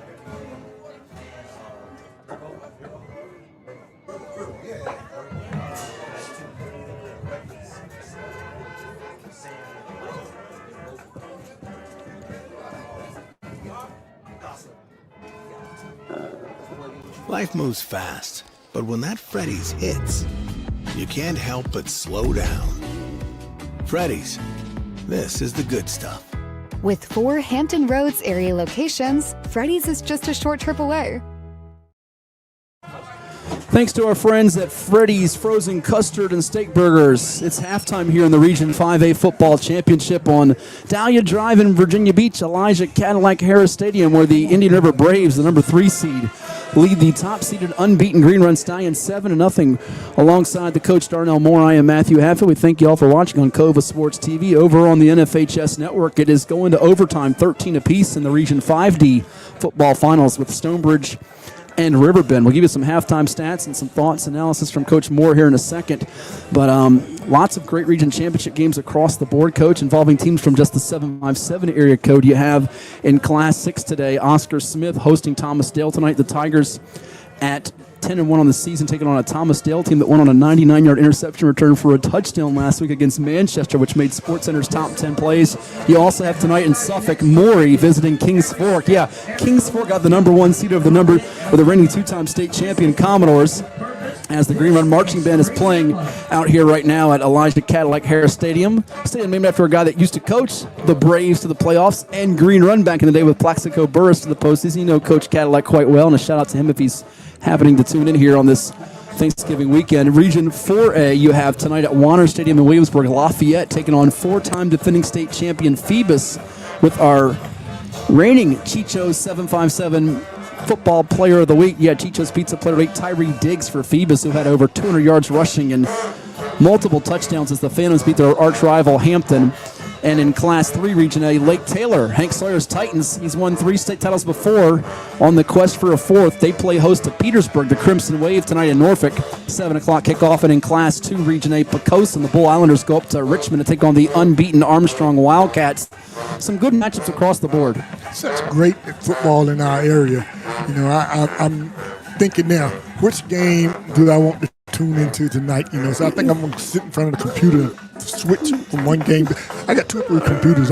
You can do that. Yeah, you can just open up different tabs. That's what I do when I go home. Now, I'll be in the cold summer tonight. Depending on when we get out of here, I'm either going to make the trek to Chesapeake or Suffolk. I'll be honest, Chesapeake's a little closer, and across the tunnel to Warner. I'd like to see that game, but good luck. With traffic on a Friday, day for Thanksgiving, Black Friday shopping, no chance. Let's go through the numbers, though, here so far in our first half as Green Run offensively, 4 of 10 passing for 37 yards. They've run the football a total of 15 times for just, believe it or not, this is hard to fathom, Coach, 15 times for 35 yards rushing for Green Run. They've been flagged 10 times for 66 yards. So you do the math, they've got almost as many penalty yards, I think, as total yards of offense. Indian River has run the football a total of 18 times for 73 yards. They're 6 of 12 passing with Lord Malik Carew for 48 yards. He's hit 6 different receivers: Elijah Boggs, Rashard Pope, Jason Preston, Jayshawn Preston, Simeon Battle, and Valentino Shaw. And as you look at it here, the offenses haven't been that glamorous, but we've seen some good hitting from the defenses, a couple of interceptions for the Stallions. They're +2 in the takeaway department thanks to the likes of Tayron Whitehead with an interception and Tristan Pitbull Williams, but also 3 sacks for that Indian River defensive front, led by Howard Bates, led by Casey Jordan, and Corey Sanderlin, as they've been in the face of Luke Ashcraft throughout the game. I tell you, Green Run really needs to get the offense going. I think the things that I've heard them, of course, you spoke of the penalties, and they're going to need to throw the ball quickly against these guys. And they may have to check off at the line depending on, and look and see what coverage that they are in, because they cannot, with their offense, they can't dictate what the defense is going to do. And if they were using a tight end or H-back in there, they could dictate actually whether the team was in 3-man front or 4-man front, but they can't do that. So in this situation, they got to make sure that they're throwing the ball quickly. And when they go to that 5-man front, they're playing man-free. So that's when they got to try to take advantage of that, but they have to have enough guys in there to pass block. If they can cut down on the number of penalties and play better defense, I think the offense will come around. I think they'll find something that will work. In Indian River, if they keep doing what they're doing and maintain their composure, they can win the ball game. Lord Malik Carew is a special talent. It'll be, interesting to see what happens for him the rest of his high school career. A lot of eyes on him already, and he's just picked up an offer from Duke, I think it was, in the last couple of weeks. Got a guy from the 757 on that coaching staff, of course, and Zon Burden. But I think in a game like this, tell me if I'm wrong, he has to be, and he's a really poised young man. He's got to be careful not to try to go win the game. Just make the simple play, which he's done so far, because if he forces something, that can tilt this back towards the host Stallions, right? True. Yes, he has to take what they're giving him. And they had some success with our run play option, okay, and our RPO. Now, they've had some success with that, but the ball has to come out quickly when you do that, okay, because if not, you throw it late pass, when you end up going another way. They were lucky on that. Yeah, to keep Charles Jackson or 50 yards rushing and a half is a bit of an accomplishment, but even more, Xavion Cleveland shut out with no receptions. He has to be a focal point in some way in the second half, doesn't he, for the Stallions? He really does. And again, when they line up in the 4-man front, they're playing mostly zone. When they line up in the 5-man front, they're pressing up.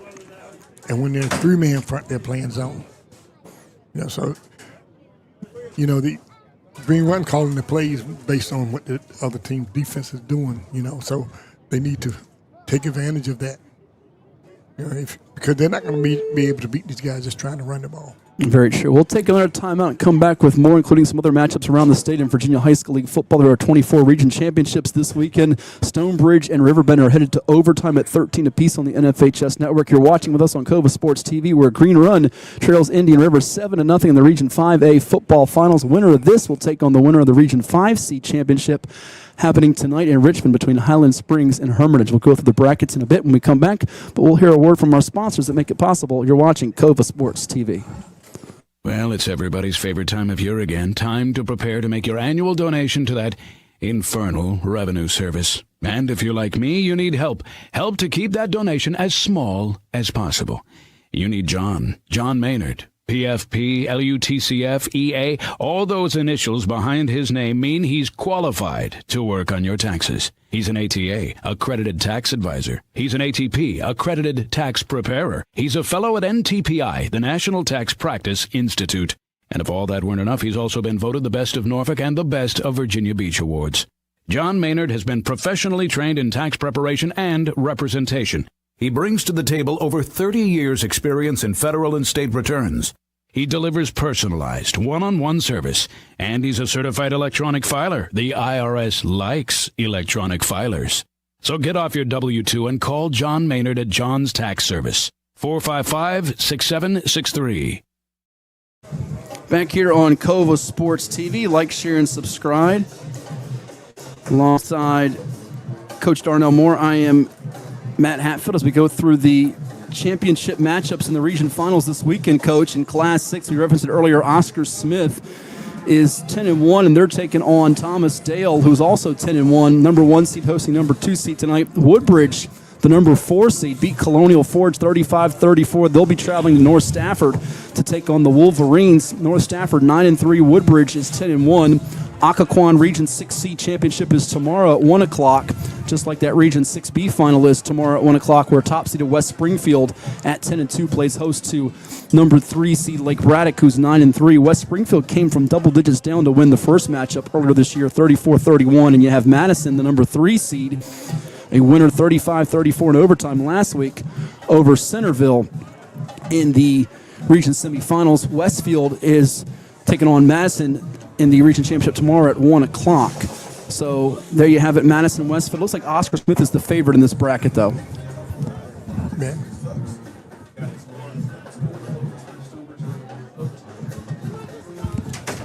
But that's what you have there. Madison, Westfield, West Springfield, Lake Braddock, Oscar Smith, Thomasdale, and Woodbridge, North Stafford, the bracket there. It feels like it's the Tigers is to take, but those teams up north like Madison and Westfield, I don't think they're afraid of Oscar Smith, if you will. I don't think so.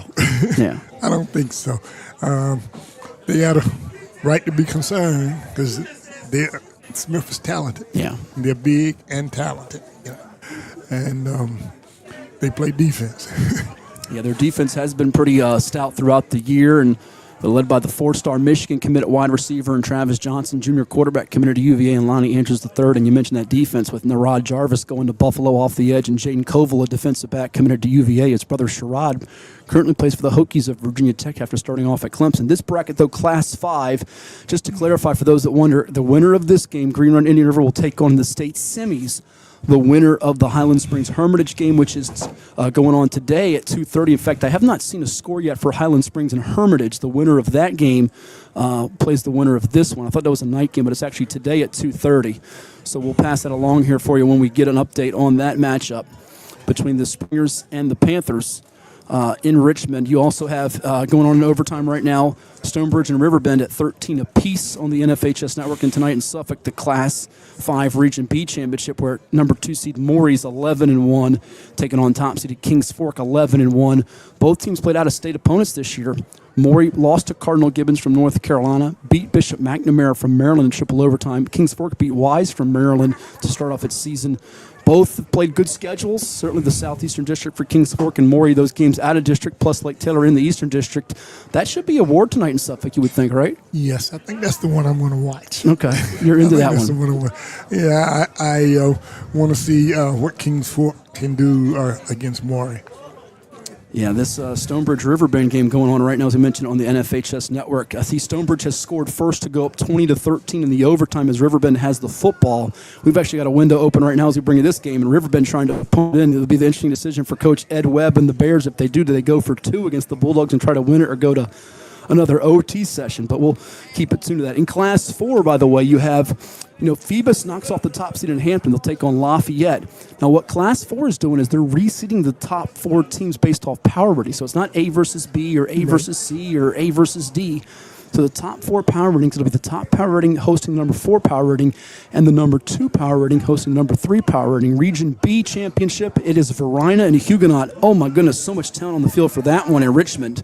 Then you have in Region C, the Loudons playing each other, Loudoun Valley and Loudoun County, while in 4D, it is Jefferson Forest taking on GW Danville. The Eagles known for their athleticism, and they have multiple scholarship linemen there. As we speak to you right now, Riverbend has punched in the touchdown against Stonebridge, and they might be going for 2 against that hulking line there. But in Class 4, I feel like Varina's the team to beat, Coach, in Class 4 out of Richmond.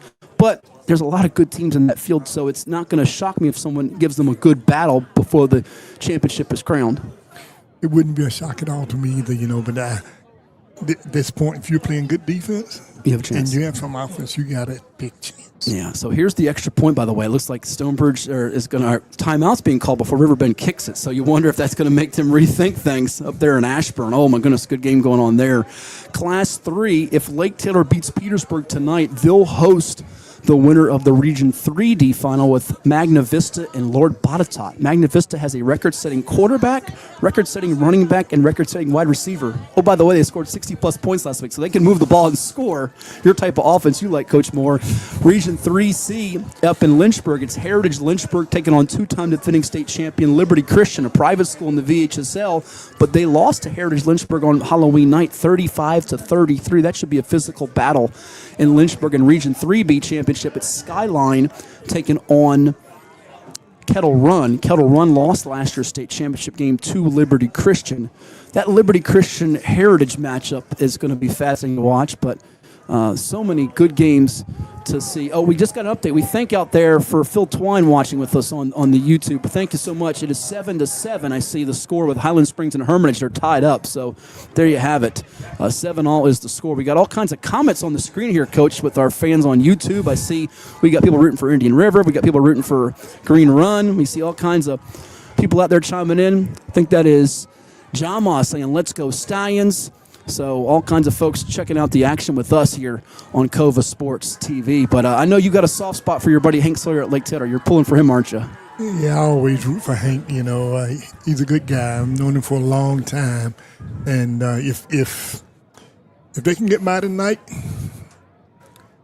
they have a big one when they face a passing team. Yeah, a passing team. They make some good plays, but they give up some big plays as well. Yeah, Magnificent and Botetourt, both of those offenses can hum. It could be team with the ball last if they get to the state singles. Now, they would host one of those two teams, which would be the good news for Lake Taylor Class 2. It looks like they went for 2 of the extra point, and it was no good, and I see Stonebridge is celebrating. So Stonebridge has defeated Riverbend in overtime. I know some people around these parts think that it's Stonebridge playing the winner of this. That's not correct. They'll play the winner of the Maury Kings Fort game. Green Run will play the winner, or Indian River will play the winner of the Hermitage Highland Springs game in next week's state semifinals. So final score, it's in overtime. Stonebridge a winner over Riverbend, 20-19 in OT. I couldn't tell if it was an extra point or a 2-point because we were talking and I looked away from the camera, but I did see the Stonebridge players run on the field to celebrate. So Kedrick Golston, the former Washington defensive lineman in the NFL, has his team in the state playoffs, taking over his second year for Mickey Thompson up there. But we've got all kinds of heavyweights in this bracket. You could have Stonebridge, you could have Highland Springs, you could have Maury. This is a loaded bracket in Class 5. It'd be a good game to watch if Maury's in it. Or if Kingsport happened to beat Maury, it'd still be a good game. Yeah, for sure. You have all kinds of athletes on the field. So we'll take one more time out because the teams are loosening up and getting ready for the third quarter. You can interact with us on Cova Sports TV. Stonebridge did win it 20-19, as you see Phil Twine out there saying Riverbend missed the extra points. What happened in the OT? We did see that Stonebridge celebrated, so there you have it. Interact with us. Tell us where you're watching from. If you're tuning in, who you're rooting for. If you're a relative to one of these Braves or Stallions, we want to shout you out as well here on Cova Sports TV. It is the Region 5A football finals. We've got 1:42 on the clock before the third quarter gets underway, so enough time for us to play a couple commercials before we resume our action here on this Thanksgiving weekend from Virginia Beach here on Cova Sports TV. Portco is your local nonprofit organization dedicated to economic empowerment through employment for people with disabilities. We focus on abilities, not limitations, providing on-the-job vocational support. Find your pathway to employment. Contact us or learn more at portco.org.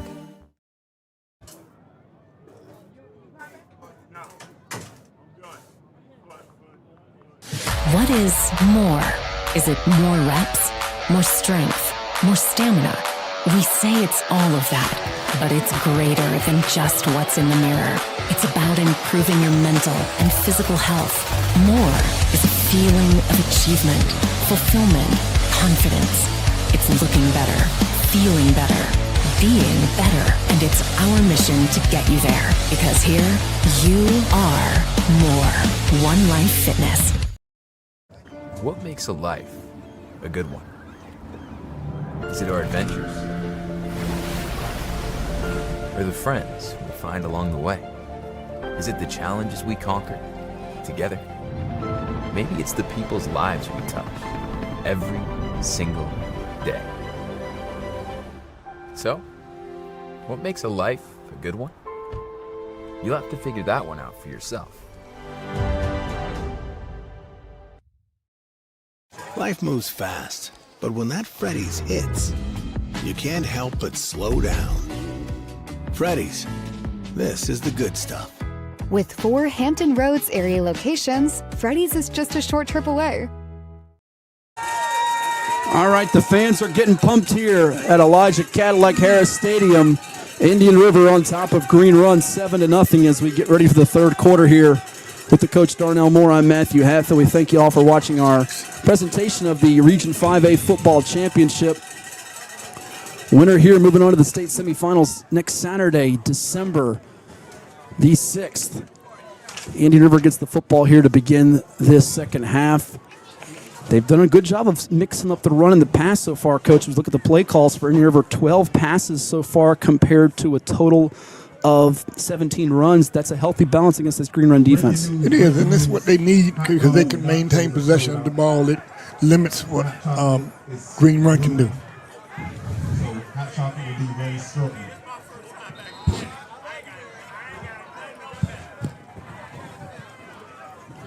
Our buddy Woody Wagner, I think, tuning in on our Cova Sports TV YouTube, wants to know about the Riverbend Stonebridge game. It just went final in overtime. Stonebridge a winner, 20-19, and the ensuing the second half kickoff for Indian River, fielded by Jason Preston. He's going to be dropped by Josh Stallings for the Stallions with his first tackle of the day on the return for Green Run. So the Braves have it here this third quarter from their own 28-yard line. Have you seen the conditions, Coach, have an impact on either team? If so, how? I think it has, and that seems like Indian River seem to be playing it closer to the vest than they normally have been playing. So I'm sure it has something. Quick screen from Lord Malik Carew to Jason Preston. He's going to be dropped after a short gain by the likes of Tayron Whitehead and Kason Dawkins. But another nice completion for Lord Malik Carew, who gets the ball out of his hands quick, doesn't he? Yes, he does.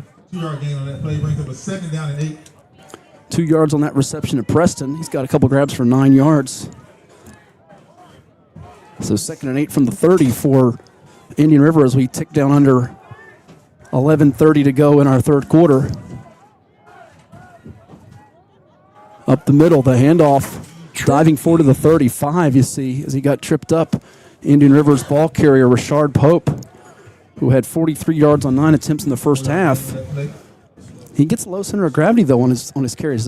He does, and he takes off rather quickly. So up to the 34, gain of 4. That brings up a 3rd down. Here's a big 3rd down for the Green Run defense.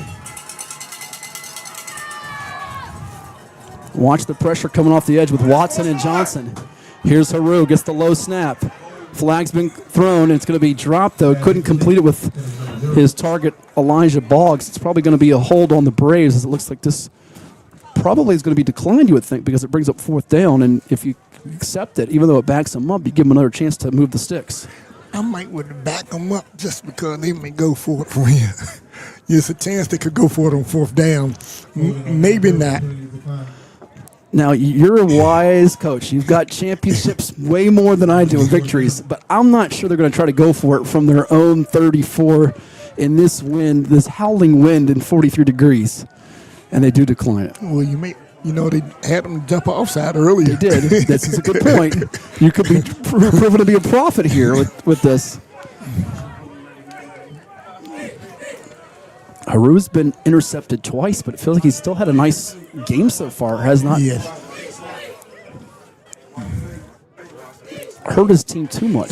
And now they have to watch the fake, because this is about the same situation the Green Run tried to It fake. was, and it didn't work for Green Run before the half. Almost blew up in their face. Here's Martinez. He's going to move to his right as he gets rid of the kick. It's going to take a hop at the 34. That roll is going to be stopped at about the 18, 19-yard line. So Clark got away from it, didn't want to muff it, but that little bounce from Martinez, he's been an X-factor in this game. His leg has been helpful for Indian River. Yeah, ball like that, if it bounces up in the air, you got to feel that ball and fall down to keep getting that long roll. There's 13 additional yards once that ball hit the ground. 10:26 to go in the third quarter. Indian River 7, Green Run nothing. 19-yard line where the Stallions will have it for their first possession of this third quarter. Glad you're tuned in with us here on Cova Sports TV. It is very cold, as Nick Senti tells me to my left.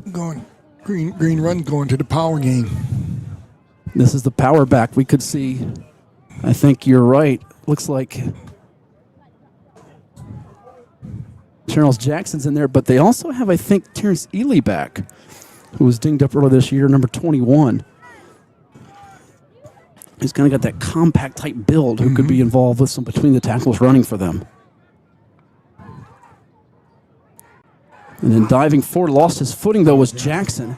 And they've got another back end. You're a big, I think it's Kendall Westbrook that was in as a fullback there. You're a big believer in using the tight end and fullback for some of these packages and using that as a big strength for what you call, correct? Yes, and what it does, it dictates to the defense where they're going to line up. It's the main thing there. So Jackson held to under 3 yards per carry so far, but he is bound to rip one off at some point. Gets the block from Westbrook. He lets the block develop, but then he gets tackled. Another good job by that safety coming down for Indian River in the box. That's Caden Sykes, who had a pass breakup in the second quarter, making a play there against the run. He's done an excellent job. So a gain of just 3 for Jackson, and now it's 3rd and 7 for Green Run.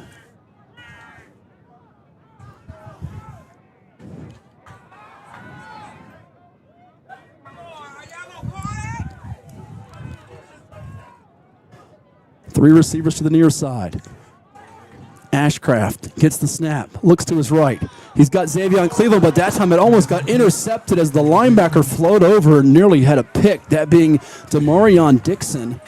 And he's very fortunate. QB stared down the receiver. Zero was tracking him the whole time. 4 of 11 in this game through the air right now.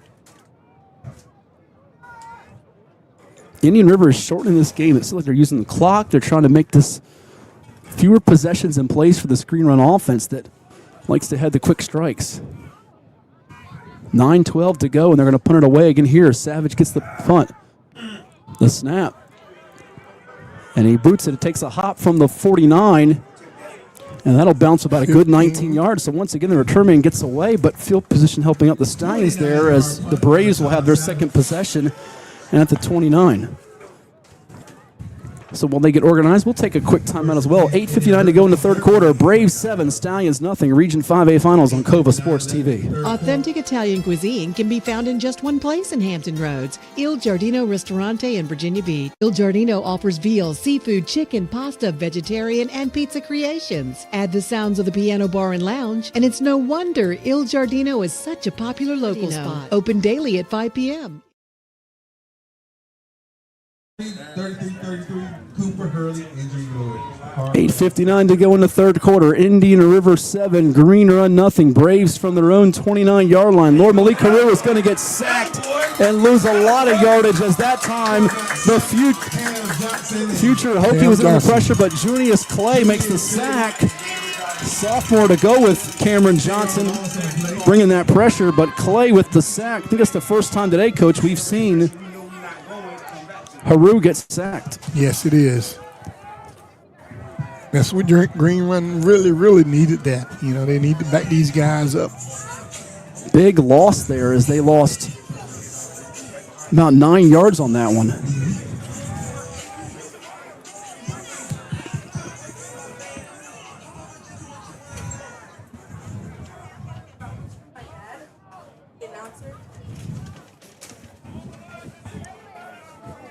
Go through that booth. There we go. Tayron Whitehead with the tackle on that one.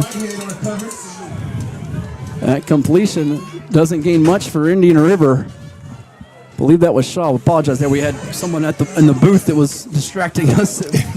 Lost our sight here as we've got a couple of geese flying around. Birds, look at this. Seagulls. Look at that. So that's going to be at the 20. Not much working for Indian River on this possession. And Brandon Carr electing to use the time with 8:01 left in our third quarter. 3rd and long coming up for the Braves. But now the field position is starting to tilt towards Green Run here. You know, you want to get a first down if you're in your river, but it's almost more important that you don't have a negative play or a turnover. Yeah. Don't want to turn it over here. What's a safe call here in your eyes from this spot on the field and being down in distance? Well, You think about a screen. Let's see if they give them a 3-man front or 4-man front. You think about a screen or playing it safe and then just punt the ball rather than turn it over. Yeah, you could punt on third. You're right. Yes. 3rd and long from the 20. Handoff up the middle, and A-gap, DeJon Smith stops the ball carrier, Rashard Pope, in his tracks. Gets maybe a gain of 2. So 3 and out for the Braves on this possession. So 2 trips for them. They come up empty each time. And now Green Run might get their best starting field position of the afternoon.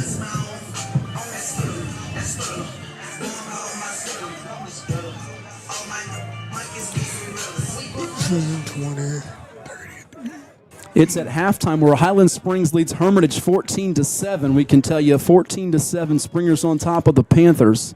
Springers would host the Braves. They would travel to the Stallions in the state semifinals, depending on what happens here. Here's Martinez moving to his right. He's taking time and getting some more room to kick it away. And it's going to be caught at the 45. Oh, he lost the handle. They're going to say recovered for Indian River, or is he down? Indian River thinks they have the football, coach. Jay Sean Preston gets excited, but the officials say it's Green Run football. Right at their own 45.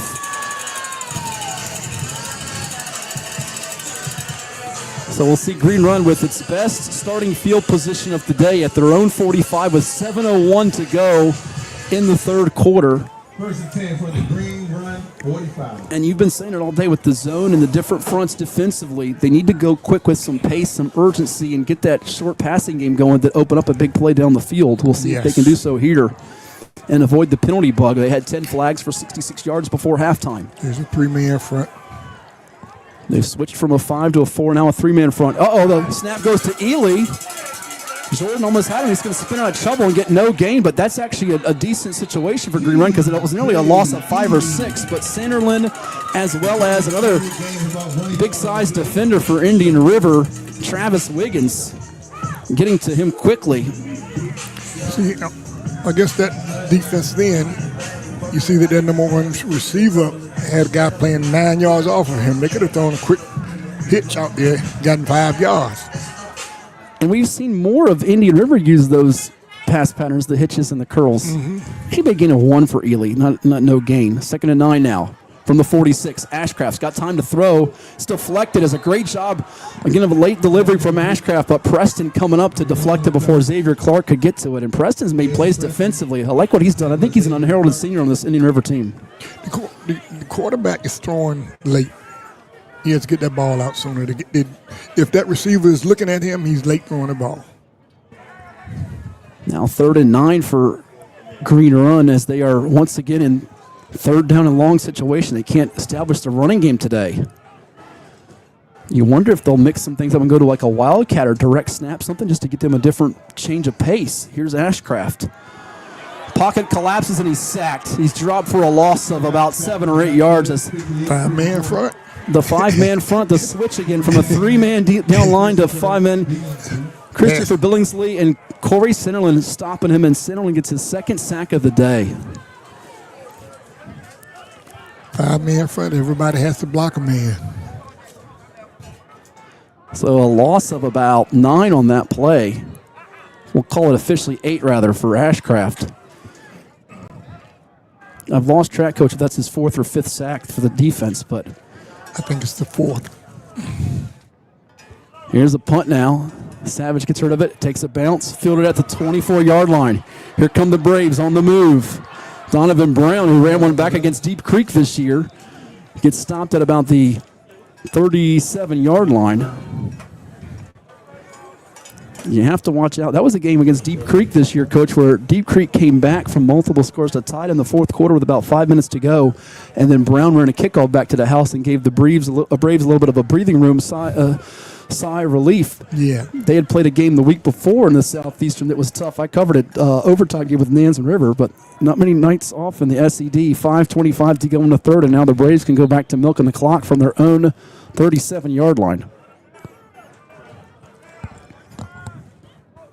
Here it is, the handoff up the middle. Got room to go, and he's going to burst ahead for a 1st down. Another good run for Indian River's ground attack as that one is Simeon Battle moving forward. Pickup of about 10. And again, moving to different backs.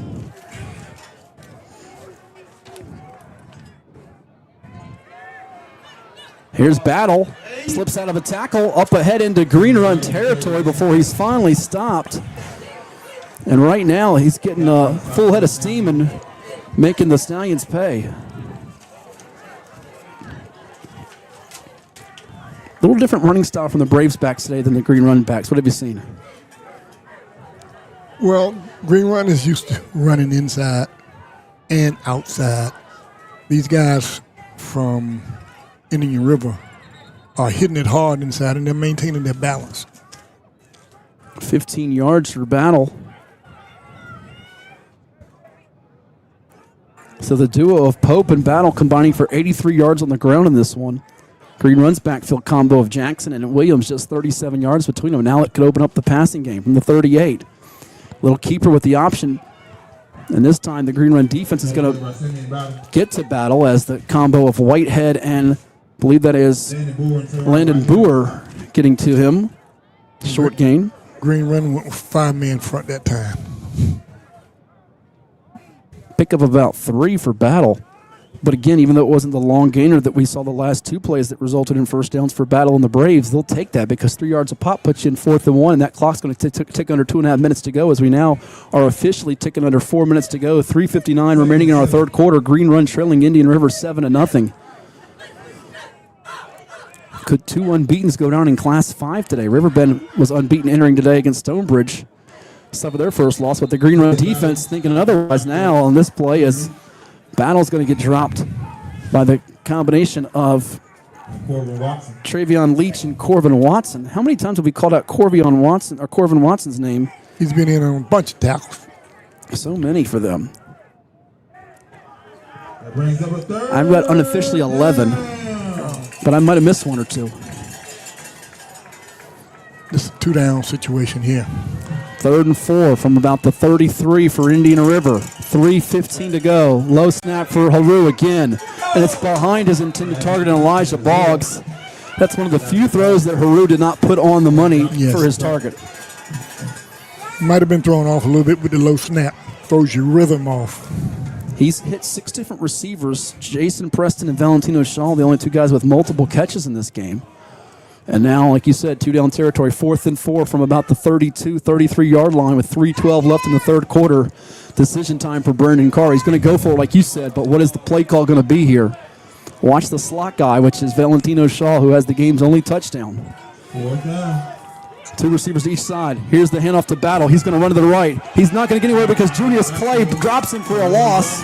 Clay makes the play, and the sophomore edge talent for Green Run steps up in a big way.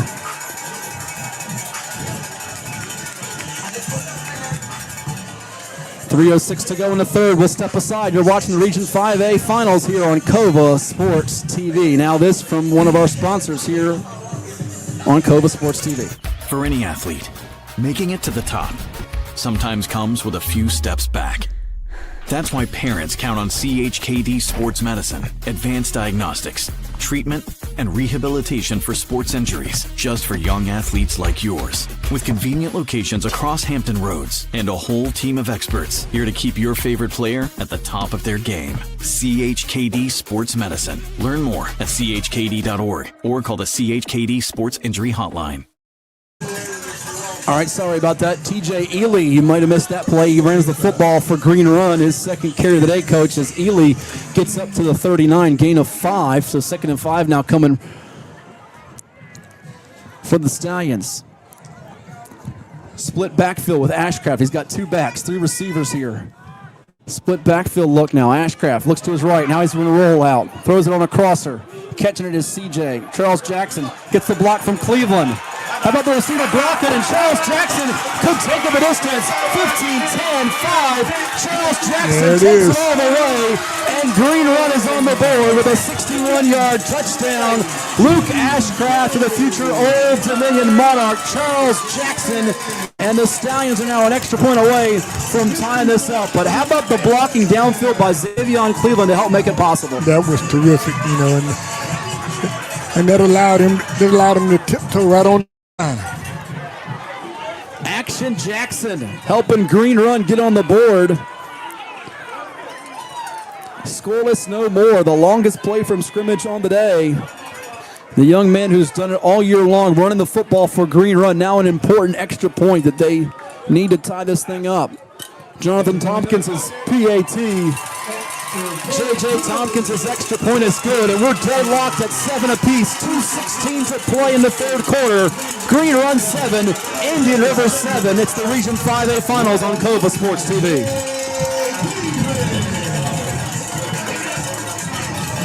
Cova Painting. We don't just paint, we transform spaces. Visit covapainting.com or call 757-550-7357 and mention the Sportsplex for 10% off of projects over $1,000. A 61-yard touchdown pass from Luke Ashcraft to Old Dominion commit Charles Jackson.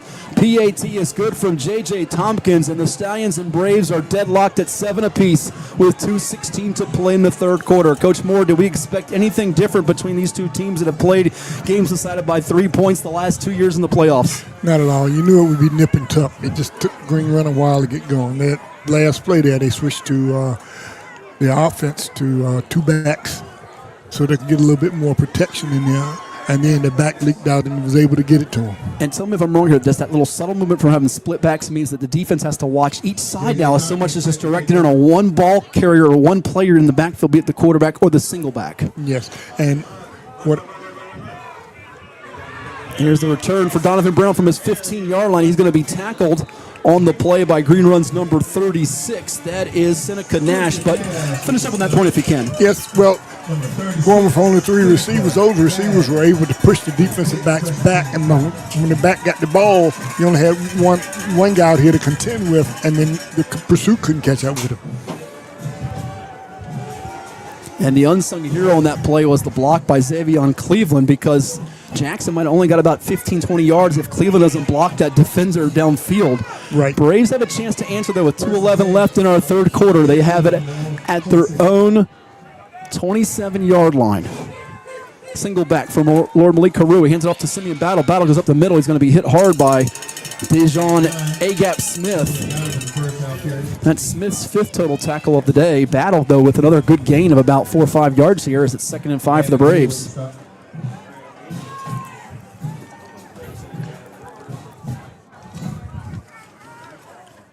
We've not seen Trey Pugh today. We're not sure why. Here's Battle again up the middle. And it's going to be Boer. Can't get him down initially. Has to be helped by Junius Clay to bring him down. I'll tell you what, Junius Clay, 6'4", 210-pound defensive end, edge rusher talent, Coach Moore. He has the look of one of those Saturday players, doesn't he? He definitely does. May have a big 6'5", 200-pound D-end in Quavon Cleveland as well. Maybe a gain of a yard for Battle. He's doing most of the ball carrying now. It was Rashard Pope Jr. earlier. 3rd and 4 from about the 33 now. Shotgun. Haru going deep, being held as a defensive back. This is going to be a hold on Green Run's Tajon Palmer. He was hip to hip with the intended target, Elijah Boggs. You could see he was grabbing him on the right side. So that'll give Indian River a fresh set of downs. But another smart job by Haru to see a single up receiver with a DB. He's going to go to Boggs on those more times than not. Yes. So really heady from Haru as we get the call from the officials officially.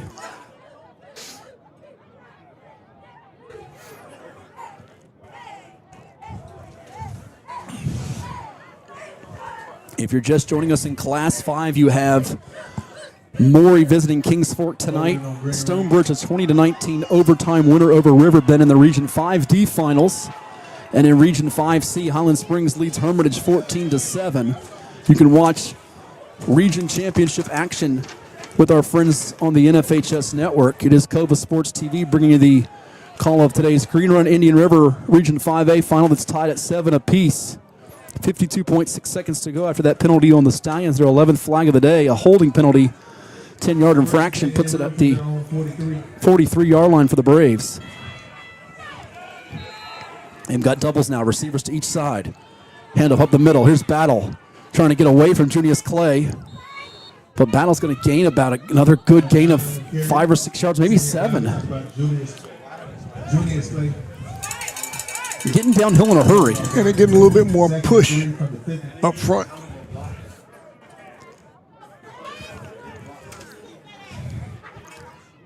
How important is it for Brendan Carr and company to have this drive pay off with points, given that the momentum's starting to shift towards Green Run after that touchdown from Jackson? It would. I tell you what it would do. It would make Green Run look like you got to go uphill again. And that's really what they need. 3 receivers to the far side. Another handoff. This time it's going to be to the left side. Battle's going to get forward for the first down. Palmer and company bringing them down. But another good carry for Simeon Battle as he gets to the 43, maybe 42 of Green Run. Tell you what, Battle's really impressing me with his running here in this quarter. And that's going to be the final play of the third. Indian River has it at the Stallions 42. Simeon Battle up to 50 yards rushing, but we're tied at 7 apiece between the Braves and the Stallions in a Region 5A final that is likely to go down to the wire. You're watching on Cova Sports TV. What is more? Is it more reps, more strength, more stamina? We say it's all of that, but it's greater than just what's in the mirror. It's about improving your mental and physical health. More is a feeling of achievement, fulfillment, confidence. It's looking better, feeling better, being better, and it's our mission to get you there. Because here, you are more. One Life Fitness. Portco is your local nonprofit organization dedicated to economic empowerment through employment for people with disabilities. We focus on abilities, not limitations, providing on-the-job vocational support. Find your pathway to employment. Contact us or learn more at portco.org. Many thanks to our friends at Portco. It's tied going into the fourth quarter. Green Run and Indian River 7 apiece. It's the Region 5A Football Championship on Cova Sports TV from Virginia Beach and Elijah Cadillac Harris Stadium. Indian River 7, Green Run 7 with Coach Darnell Moore. I'm Matthew Hatfield. This is just how Coach Cadillac Harris would like to see it, right, with his 2 former schools tied at 7, huh? Definitely.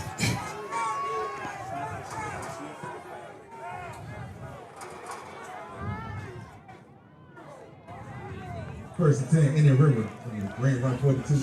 From the 42-yard line of Green Run, here's Laura Malik Karuk taking a deep shot down the field. He's got him in. Elijah Boggs, he is there, and he's got the touchdown catch as he beats the defender. Elijah Boggs hauling it in from Lord Malik Haru, and the Braves have reclaimed the lead. 42-yard scoring strike, and I believe, Coach Moore, that's touchdown pass number 11 this postseason for the 9th grade Triggerman from Chesapeake. That's terrific there, man. That's great. What a deep ball. And what a silencer, just when Green Run had gotten back in it. 9th completion, and you can't put that any better, can you, down the field? Not anywhere better. But here we go now with that tilt. The field's tilted now. Green Run's going uphill.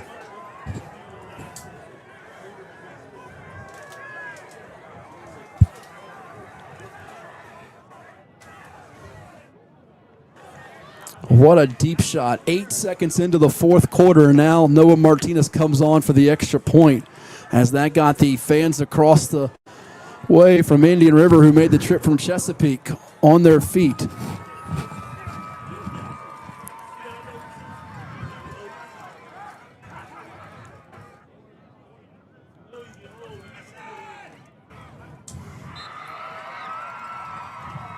Extra point good, Noah Martinez. Noah Martinez makes the PAT, and it's Indian River on top, 14-7 on the host Stallions of Green Run. More fourth quarter action coming your way on Cova Sports TV. Everyone's getting toasted at Jimmy John's. I mean, sandwiches. Life moves fast, but when that Freddy's hits, you can't help but slow down. Freddy's, this is the good stuff. With 4 Hampton Roads area locations, Freddy's is just a short trip away. Lord Malik Haru with a 42-yard scoring strike to Elijah Boggs. Update now in the third quarter, Coach Moore. It's Highland Springs 21, Hermitage 7. So the Springers trying to close in on a spot in the state semis where they would see the winner of this game. If it's the matchup of Indian River Highland Springs would host. But if Green Run is able to rally, they would host either Hermitage or Highland Springs in next week's Class 5 state semifinals. Stonebridge is awaiting the winner of tonight's Maury Kings Fort game, where either the Bulldogs from Suffolk or the Commodores, 2-time defending state champs from Norfolk, will be heading up to Ashburn in Northern Virginia. And oh, by the way, Maury and Stonebridge have some history in state championship games, do they not? Yes, they do. I've been on the call of 3 of those, in fact, with my pal Andy Hayes on the NFHS network. One that Stonebridge won on the final play with Jacob Thomas to Zeke Wimbush, and Maury winning the other 2 at Hampton University and at UVA and Scott Stadium 2 years ago. Some big-time players in those games. Jacob Thomas, Keandre Lambert-Smith, now of the Chargers in the NFL. Here's Martinez kicking it off. Green Run needs a good return here. Xavier Clark from the 10-yard line. He gets it. Clark, former Brave. There it is. Gets room to operate. There it is. Xavier Clark against his old team into Indian River territory. He's got pretty good bloodlines, doesn't he? Zeb Clark was a player back in the day in the beach. He could definitely play. Xavier Clark with a bolt of electricity to give Green Run some more juice. Now it's going to come back to a holding penalty, the 12th flag of the day, just when they thought they had a nice return and quality field position, which remember was what set up their first score. Now they're going to go back here with another holding penalty, 10 yards from the spot. 12th flag of the day on the Stallions compared to just 5 for Indian River. First and 10, Green Run from their own 31. So Green Run now has it at their own 31 with 11:41 remaining. Again, we'll keep resetting the clock for you because we don't have the clock working for you. 14-7 is the score in favor of Indian River. Ashcraft passes to the left. He's got Jackson, the outlet again. Jackson slips by a tackler, gets away from 2. 3. Jackson's got room to run all the way to midfield. Charles Action Jackson picks up about 18 yards on that reception as he's had trouble getting going in the run game. But if you have a weapon like that, a playmaker headed to the Sun Belt next year, get him in space and let him do his thing. Get him in space and do his thing. 18-yard gain for Charles Jackson. 49-yard line now. Handoff. And that defense with Howard Bates and Corey Sanderlin is ready for Indian River.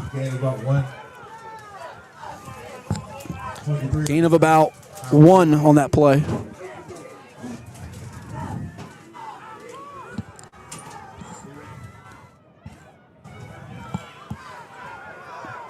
Couldn't quite tell, Coach, if that was Jackson or Williams. Again, we were disrupted with our view on that.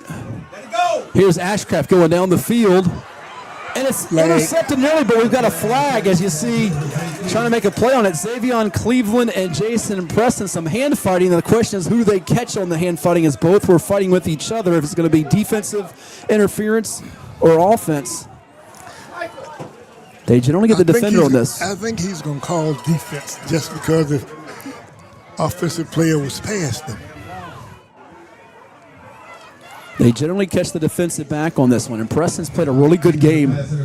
And it is defensive pass interference, a 15-yard flag that I'm sure Indian River fans are not happy about, but Green Run and their faithful love it.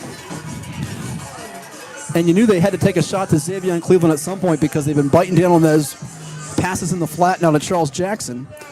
Yep. See if they can loosen up the defense more. Power running game. This is what I've been waiting to see, number 4 in there. Here it is. It's Williams, Pitbull Williams, running with some power, getting downhill as he is dragged down inside the 30. Looks like Braves defender number 6, Travis Wiggins, makes the stop after a 7-yard pickup for Pitbull Williams. Spectators reminded to have a seat in the stand. So 2nd and 3 now at the 27-yard line. 10:28 to play. Cleveland to the near side, and then the receiver on the far side is number 17, Rayshawn Savage. But we have a pre-snap penalty. Defense. And it's going to be, no, it looks like it's on the offense. Okay.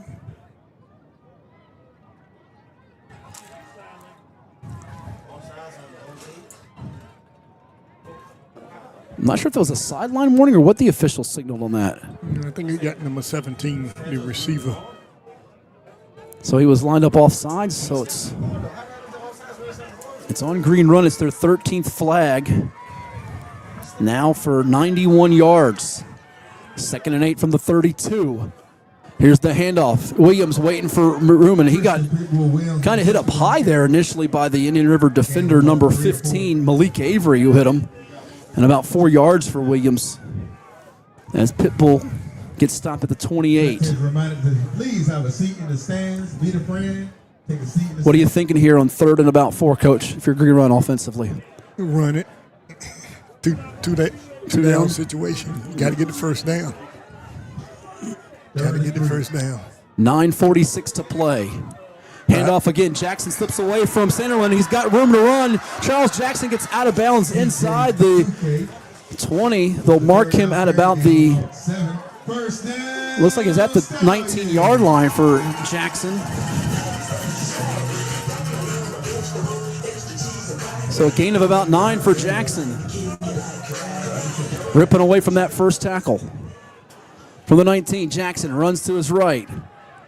Braves are going to get to him now as multiple white shirts able to halt him, including Casey Jordan and big number 50 for Indian River. That is Jamari Horton, and he lost a couple on that.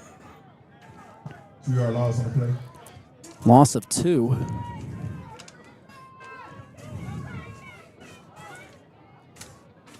It would be easy to say, let's just run this down our throat and score, but I'm not sure Indian River's defense is going to be as accommodating here. Yeah, they're not going to want to do that.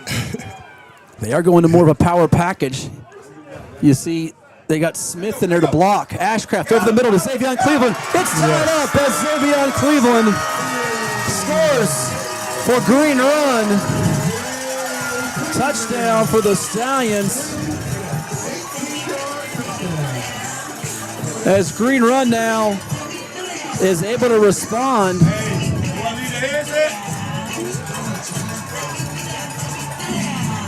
With a touchdown strike.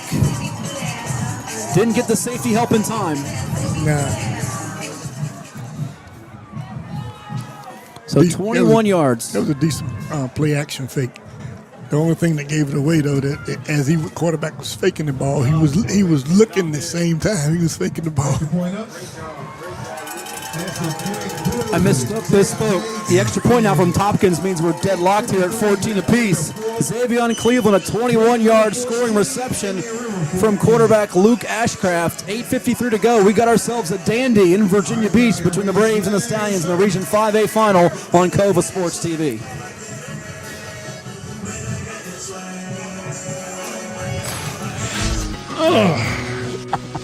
Welcome to the most honest commercial you'll ever see. And as you can see, me and you are both having trouble starting to talk. Yep. I mean, this is something that you're breathing in every day. Yeah. Like 50% of the air in the house? Yes, sir. Yes, sir. Is coming from down here. Yes, sir. How's your crawl space looking? You said we're going to be here a while. Yes, sir. All right, let's get busy. Get a free and honest inspection with JES Foundation Repair, a groundworks company. We're back here in Virginia Beach where the fans are enjoying this one here the day after Thanksgiving. You know, we're grateful and thankful to be broadcasting this one with you. Green Run has caught Indian River for the second time today. They were down 7-0 at the half. Braves went ahead 14-7 on a touchdown pass 8 seconds into the fourth quarter from Lord Malik Carew to Elijah Boggs from 42 yards out. And then it is Xavier Cleveland, the Virginia Tech commit, getting a 21-yard touchdown pass from quarterback Luke Ashcraft before the wind blew the football off before kicker Jonathan J.J. Tompkins, who had the game-tying extra point, could kick it off the tee as that wind is playing havoc with, fortunately not my papers here in the press box yet, Coach Moore, but certainly the athletes out there competing on this beautiful turf at Green Run High School. No doubt. I tell you, it's been a good day, though. It's been a good day. I look in here at the fourth quarter, and we get more points scored in the fourth quarter than we. Tompkins is going to kick it. It goes whizzing right by Donovan Brown, who picks it up at the 4-yard line, and he's going to be drilled at the 1. What a tackle by number 36, Seneca Nash. And what an error by Brown, who's been such a valuable special teams player for Indian River, to let that go by him and then almost get a safety out of it. Yeah, it was almost lackadaisical going after the ball. Remember, Green Run and Indian River played a double overtime game last year in the region semifinals, the second round that Green Run won 22-19. Braves prevailed 10-7 on a Noah Martinez field goal in the region championship game 2 years ago, and now the Braves have their worst starting field position of our ball game at their own 3-yard line with 8:44 to play. And I'll tell you what, they got a fairly decent spot because I thought it was going to be at the 1-yard line. So they're starting this about where Green Run started.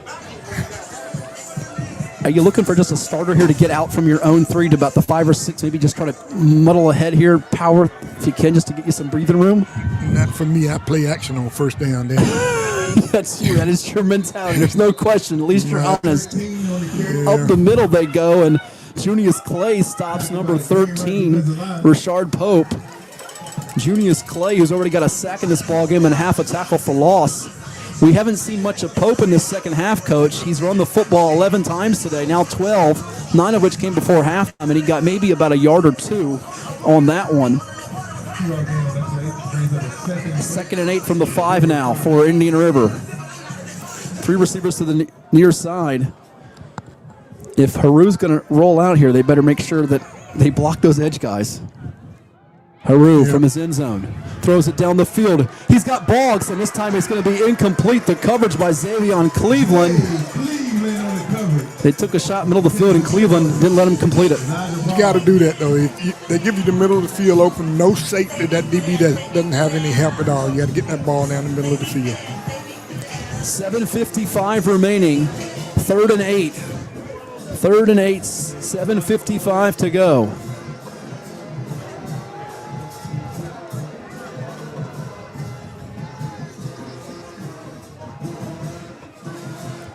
That brings up a 3rd down. King Atlas out there saying both teams should be proud with their defenses this season. I see why they made it this far into the playoffs. What do you think, Coach? That's a big reason, but I think all of those points they've been scoring. Lord Malik Carew is going to get some room to run, and how about some offense? Coach Moore says that he scrambles all the way to the 35-yard line. He's stopped by Tayron Whitehead. Oh, my goodness, Lord Malik Carew, known for his arm talent, he's going to run 40 yards. And how about Whitehead bringing him down from the safety spot across the field? But Haru, it's like the Red Sea parted for him to scramble there.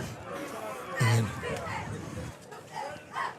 that was a crucial down there.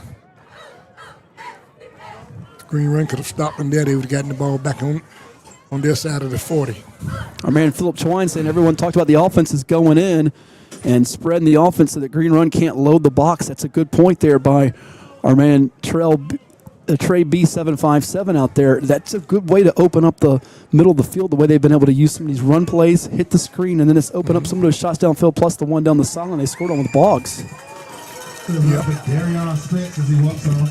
Darion Spence being helped off the field for Green Run, a 5'10", 175-pound senior defensive back. We've seen a couple of DBs get dinged up in this game. Robinson for Indian River, Spence for Green Run. If you go to your seconds in the secondary in a game like this, these offenses are not afraid to take a shot, are they? That's a calling card right there. Put that second defender in there.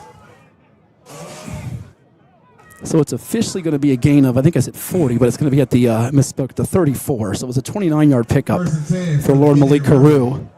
34. On 3rd and 8. What a run. 7:28 to go as the clock continues to tick here. 14 all in the Region 5A Finals. Malik Carew gets pressured by Clay. Throws it deep for Preston. Preston's got it along the near sideline. Over top the DB and Tajon Palmer and Jason Preston. What concentration and ball skills to haul it in. And I'll tell you what, Haru got, I think, hammered by Clay. This could be a rough in the passer as well, if I'm not mistaken. No, they're going to say it's ineligible downfield. An legal man downfield. It wipes out a Somebody huge on gainer. that side. Oh my, I was thinking Clay hit him hard. And it's on Indian River. A bad time to pick up their 7th penalty of the day. What a change in momentum that is. If you're watching at home or wherever you're tuning in on this Thanksgiving weekend, you're saying, I think this team's going to win, then I think this team's going to win, and then it changes back and forth. It's a seesaw affair here. And, you know, with the penalty situation, this is what happens a lot of times. One team rings them up the first half, and the second half, the other team. 7:18 left in the fourth, still 14-14. Bill Heffinger, really impressed with the young talent on this River team, he says out there watching on Cova Sports TV. So that's a 5-yard penalty on the Braves. 7 flags for 50 yards for them. 13 penalties for 96 yards for Green Run. But we're looking at 1st and 15 now from the 29 with 7:18 on the clock. Clay coming off the edge. Shallow cross. Beats that right tackle, but over the middle. Oh, a leaping grab by Preston. And the defender misses him. He's going to be tackled at about the 48-yard line by Tristan Williams. And Jason Preston makes up for that penalty that his team had on the play before as he picks up 23 yards. Make it checked at 24 yards to the 47 of Green Run.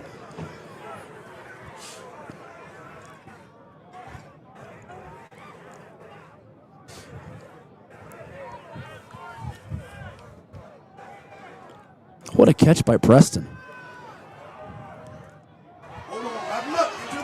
Tackle for loss as Junius Clay is going to drop the ball carrier for Indian River. Battle for a loss of at least 3.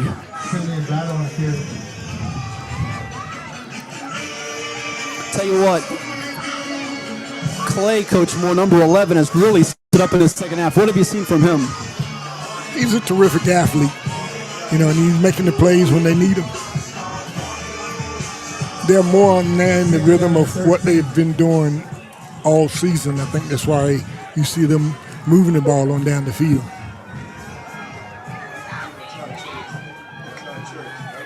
Second and 13, they're low snap. A block play off the edge. They're going deep for Preston against Church. And it's going to be a defensive hold or pass interference on Green Run there.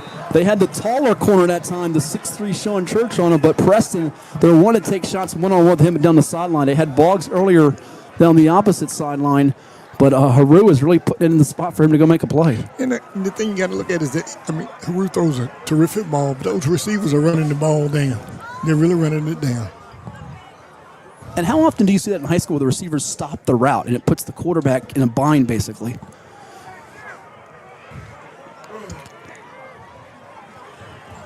So this is a pass interference that's going to put them. No, he caught the ball. Oh, excuse me, caught it, yeah. He caught it. He did come up with it. Mm-hmm.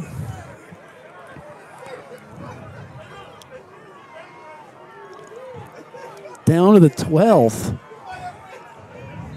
What a game he's having now. Latest reception. 71 yards on 4 grabs.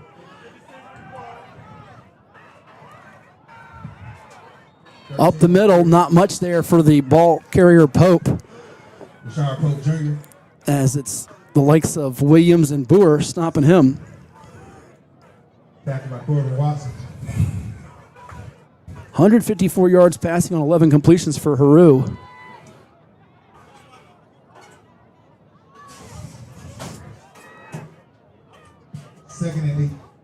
Second and 8 now from the 10.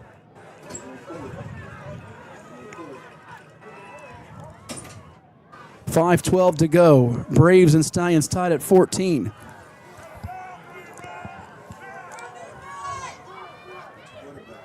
Here's Haru rolling right. Completes it and is caught. Donovan Brown, touchdown Indian River with 4:57 to play. And the Braves have broken the tie with the Stallions for a third time this afternoon. Haru puts it on the button to a third different pass catcher who finds Pater. That's an awesome play there. And number 11 has come through for them this half. Donovan Brown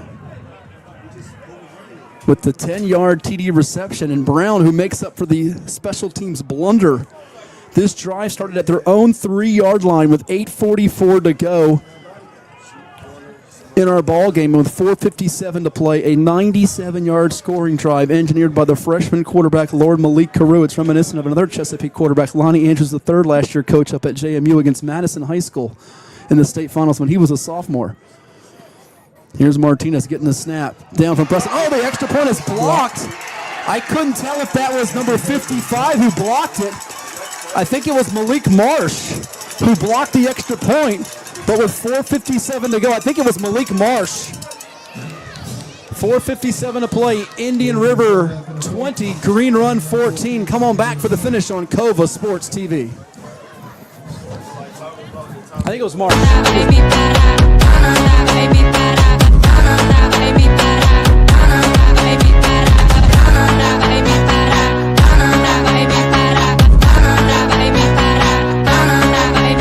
What makes a life a good one? Is it our adventures? Or the friends we find along the way? Is it the challenges we conquer together?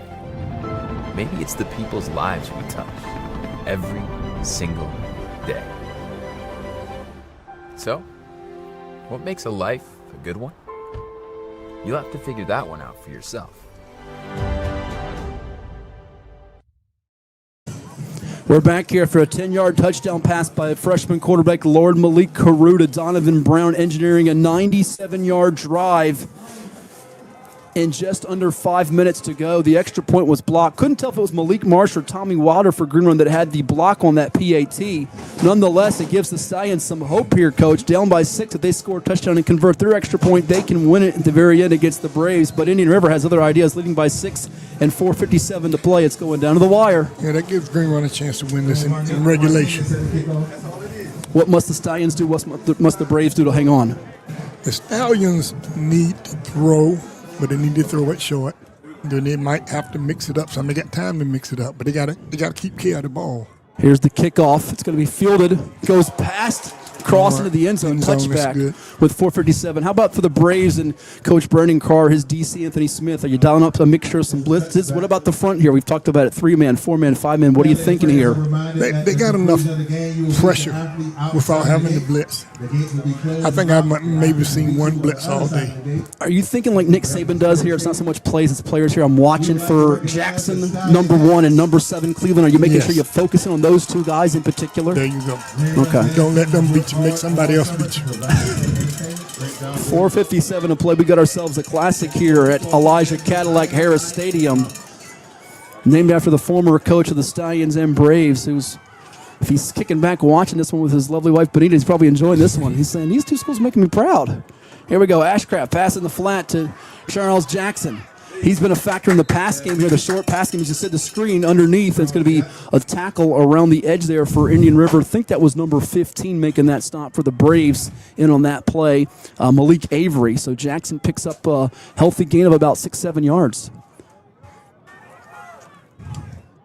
Jackson, coach, in the second half, 3 receptions for 86 yards. He has been a big weapon. 144 yards passing on 8 of 16 now for Luke Ashcraft. Man in motion, it's Jackson. 2nd and 3. He's got Jackson a little bit late, didn't see him, but go the other way to Xavier Clark, and Xavier Clark will get knocked out of bounds. Preston and number 6 for the Braves. Wiggins making that tackle, but a first down for the Stallions as we tick down to 4:14 to play. Those crosses are there for him. Yes. 1st and 10 from the Green Run, 34. 7 yards for Clark from the 34-yard line now.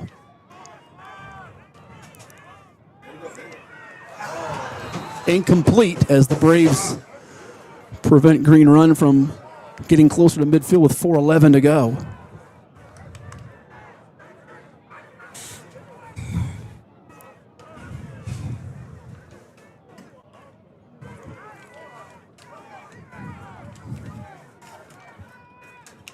This is the fourth play of the drive. Back to a three-man front, 2nd and 10. Savage is your far receiver. Ashcraft looks that way, now rolls to the left. Pressure from Wiggins. It's going to be almost a one-handed grab, and now there's a penalty. I think it's on the Braves defense. Jackson was trying to make a nifty one-handed snag, but I think the Braves will get a hit for a personal foul on this play. It might be a high helmet-to-helmet hit as well. With 4:04 to go.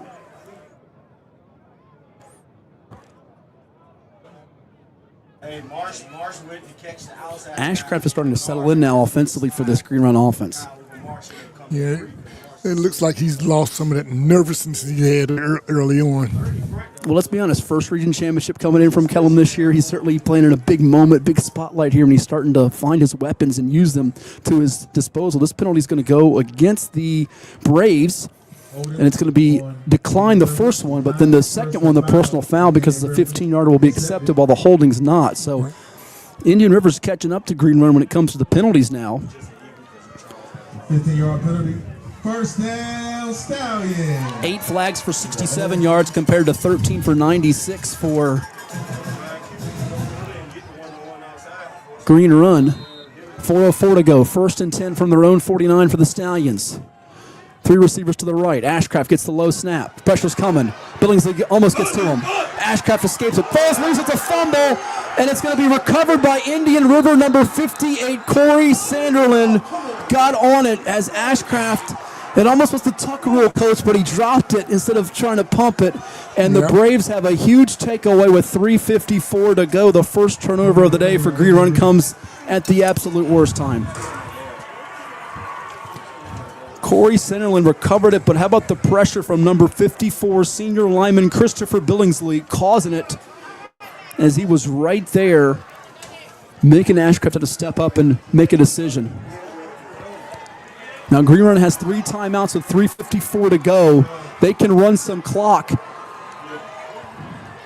but the Stallions can stop them and get the ball back. They need to keep him from getting the first down. First down is crucial here.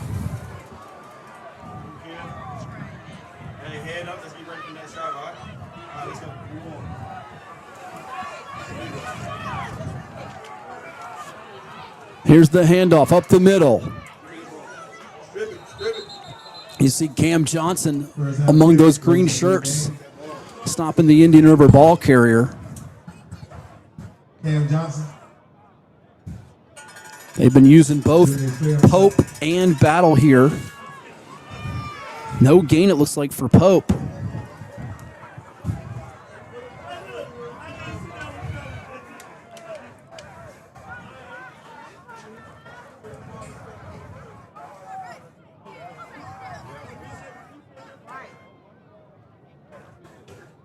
Second and 10 now as we tick down towards 3 minutes to go from the 49-yard line for Indian River of Green Run.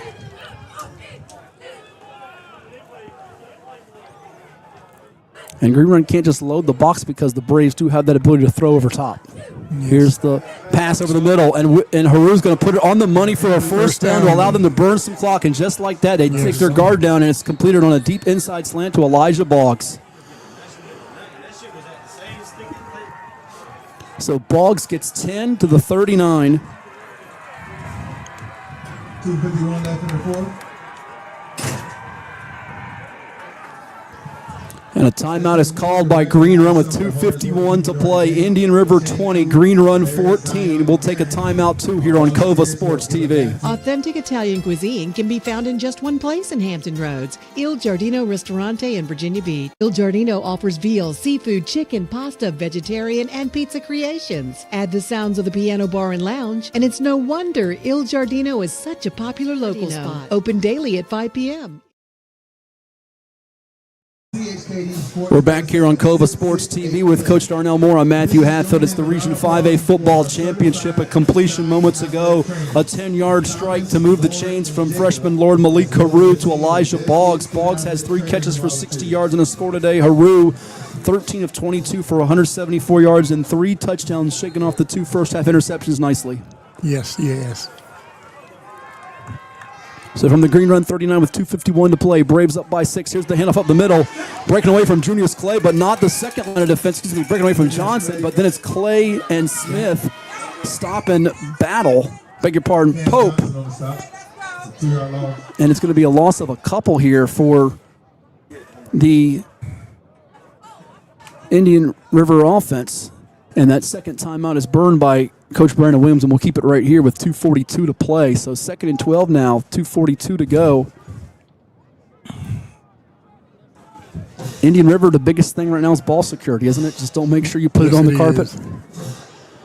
You know, in this situation, you look at whether to run or pass. You want to keep the clock going, but you want to move the chains as well. Winner of this game gets the winner of Highland Springs Hermitage in the Region 5C Finals. It's taking place right now in Richmond. Last report, we saw the Springers led 21-7. If any of our fans out there on Cova Sports TV have an update, please pass it along to us. Here it is, Haru, complete, near side. Donovan Brown makes a defender miss, twisted inside. Through the middle, he's going to get all the way to the 18-yard line. Donovan Brown with some yards after the catch before he's finally stopped by Darion Spence.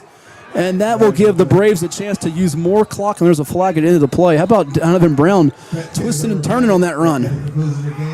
He's done a great job this half.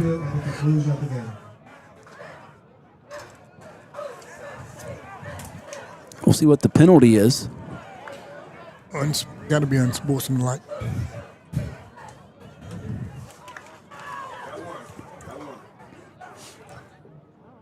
And it's going to be against Indian River, a 15-yarder.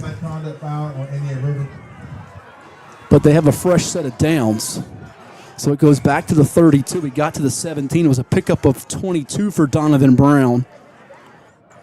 You mentioned him to me earlier as an X-Factor guy. He's been that here in this fourth quarter. Yes, he is. 196 yards passing on 14 completions out of 23 attempts for Lord Malik Haru, who again is up to 12 touchdown passes in these region playoffs. I'm trying to remember the last time we've seen a region freshman quarterback. We've seen some good ones in the area. You had one in Deion Stitch. Sean Mitchell comes to mind from Oscar Smith. There have been a bunch of them over the years. We can rattle on the list of quarterbacks from the 757, and he's on his way to carving out a bright future ahead. Looks like 9 minutes to go. Highland Springs up 21-7 on Hermitage, and here's a tackle for loss for the Stallions defense. And it's going to be Smith and Williams combining to make the tackle for loss on the ball carrier for Indian River. Once again, that is Pope losing a couple. I believe that was Green Run's last time out. Green Run.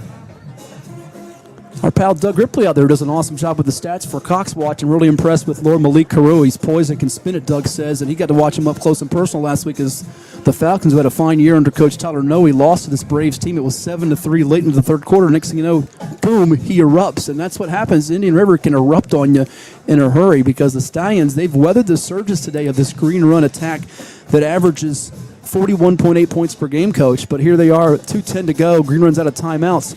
Second down and about 12 coming from the 34-yard line. And now it's going to take something miraculous for Green Run to pull this one out as the Braves are on the verge of winning the region title for the second time in 3 years on Green Run's surface. I tell you, unless there's a turnover, I think Indian River will walk away with the victory here unless they turn it over. So again, 2:10 to go. Second and 12 from the 34 for Indian River. Haru with 2 receivers to each side. Play action. Low snap. There's that play action again, that RPO stuff, and it's going to be complete. Valentino Shaw. Yep. And thinking of, you think of the Space Jam or Michael's secret stuff. Lord Malik Haru's got the secret stuff, doesn't he? He's got it today. Completes it to Shaw, and that's a first down, and that is probably going to ice our ball game now. That's it. Gain of 13. He finds the guy who scored the game's first touchdown back in our first quarter, Valentino Shaw. 209 yards through the air for Haru today.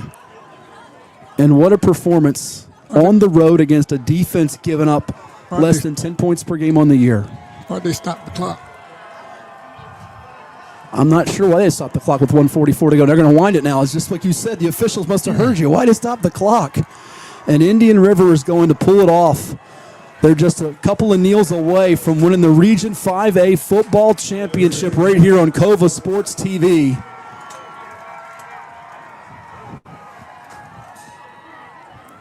As the time is ticking down, a heck of a year for Green Run. They finish up 12-1 overall, but Indian River, the number 3 seed, moving on to the state playoffs at 11-2 overall, doing it with a freshman quarterback who's poised and mature for behind his years, isn't he? He really is. He has a great arm, great touch, great feel for the game, and maintains his composure.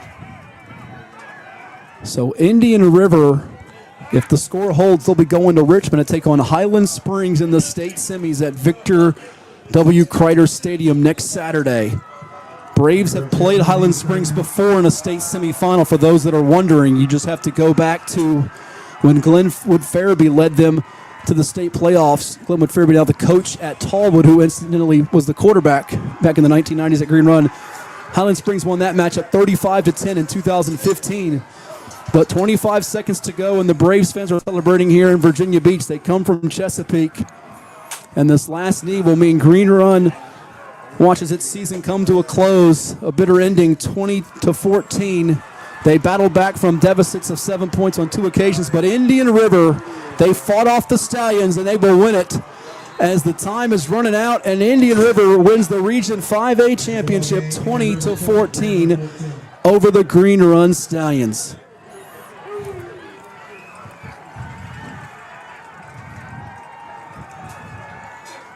Your final thoughts, Coach? First of all, it was a terrific game for the fans, and I'm impressed. I'm impressed with both teams. I'm impressed with the composure of that freshman quarterback from Indian River. You know, I love quarterbacks anyway, but to sit here and watch him do what he did today after the first half that they had, is really impressive. 15 of 24 for 209 yards and 3 touchdowns. Some final stats for you. He had 2 interceptions before halftime. The Braves mixed in the running game as Haru had that crucial 29-yard scramble on 3rd and 8 when they were backed up inside their own 10. Running plays from Simeon Battle, and in addition to Simeon Battle and Richard Pope, those two ended up. Pope had 14 carries for 49 yards. Battle, 15 rushes for 47 yards. Elijah Boggs, 3 grabs for 60 yards and a touchdown. Jason Preston, 4 catches for 71 yards. Valentino Shaw, 3 grabs for 23 yards.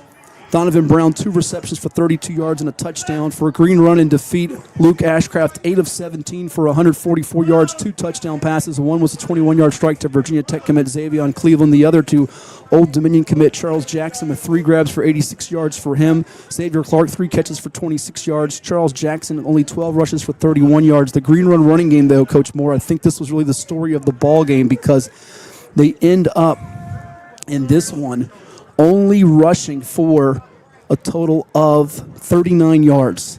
And that says a lot of the story. You got to have the balance. And today, Indian River's defense was ready for it. They sacked the quarterback about 4 or 5 times in that costly fumble that could have given Green Run a chance to go on the other side of the 50 and win the game. That's true. And, Green Run couldn't get the ball in the hands of Jackson enough. He was more effective in the passing game than he was in the running game.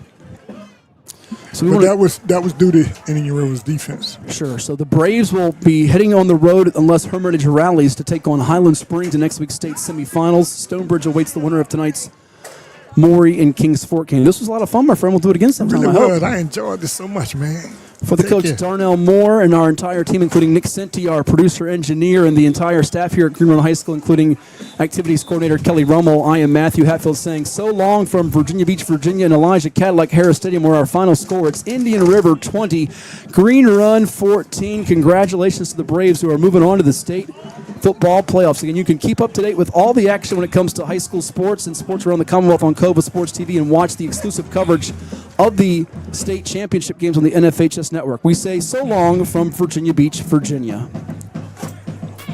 For any athlete, making it to the top sometimes comes with a few steps back.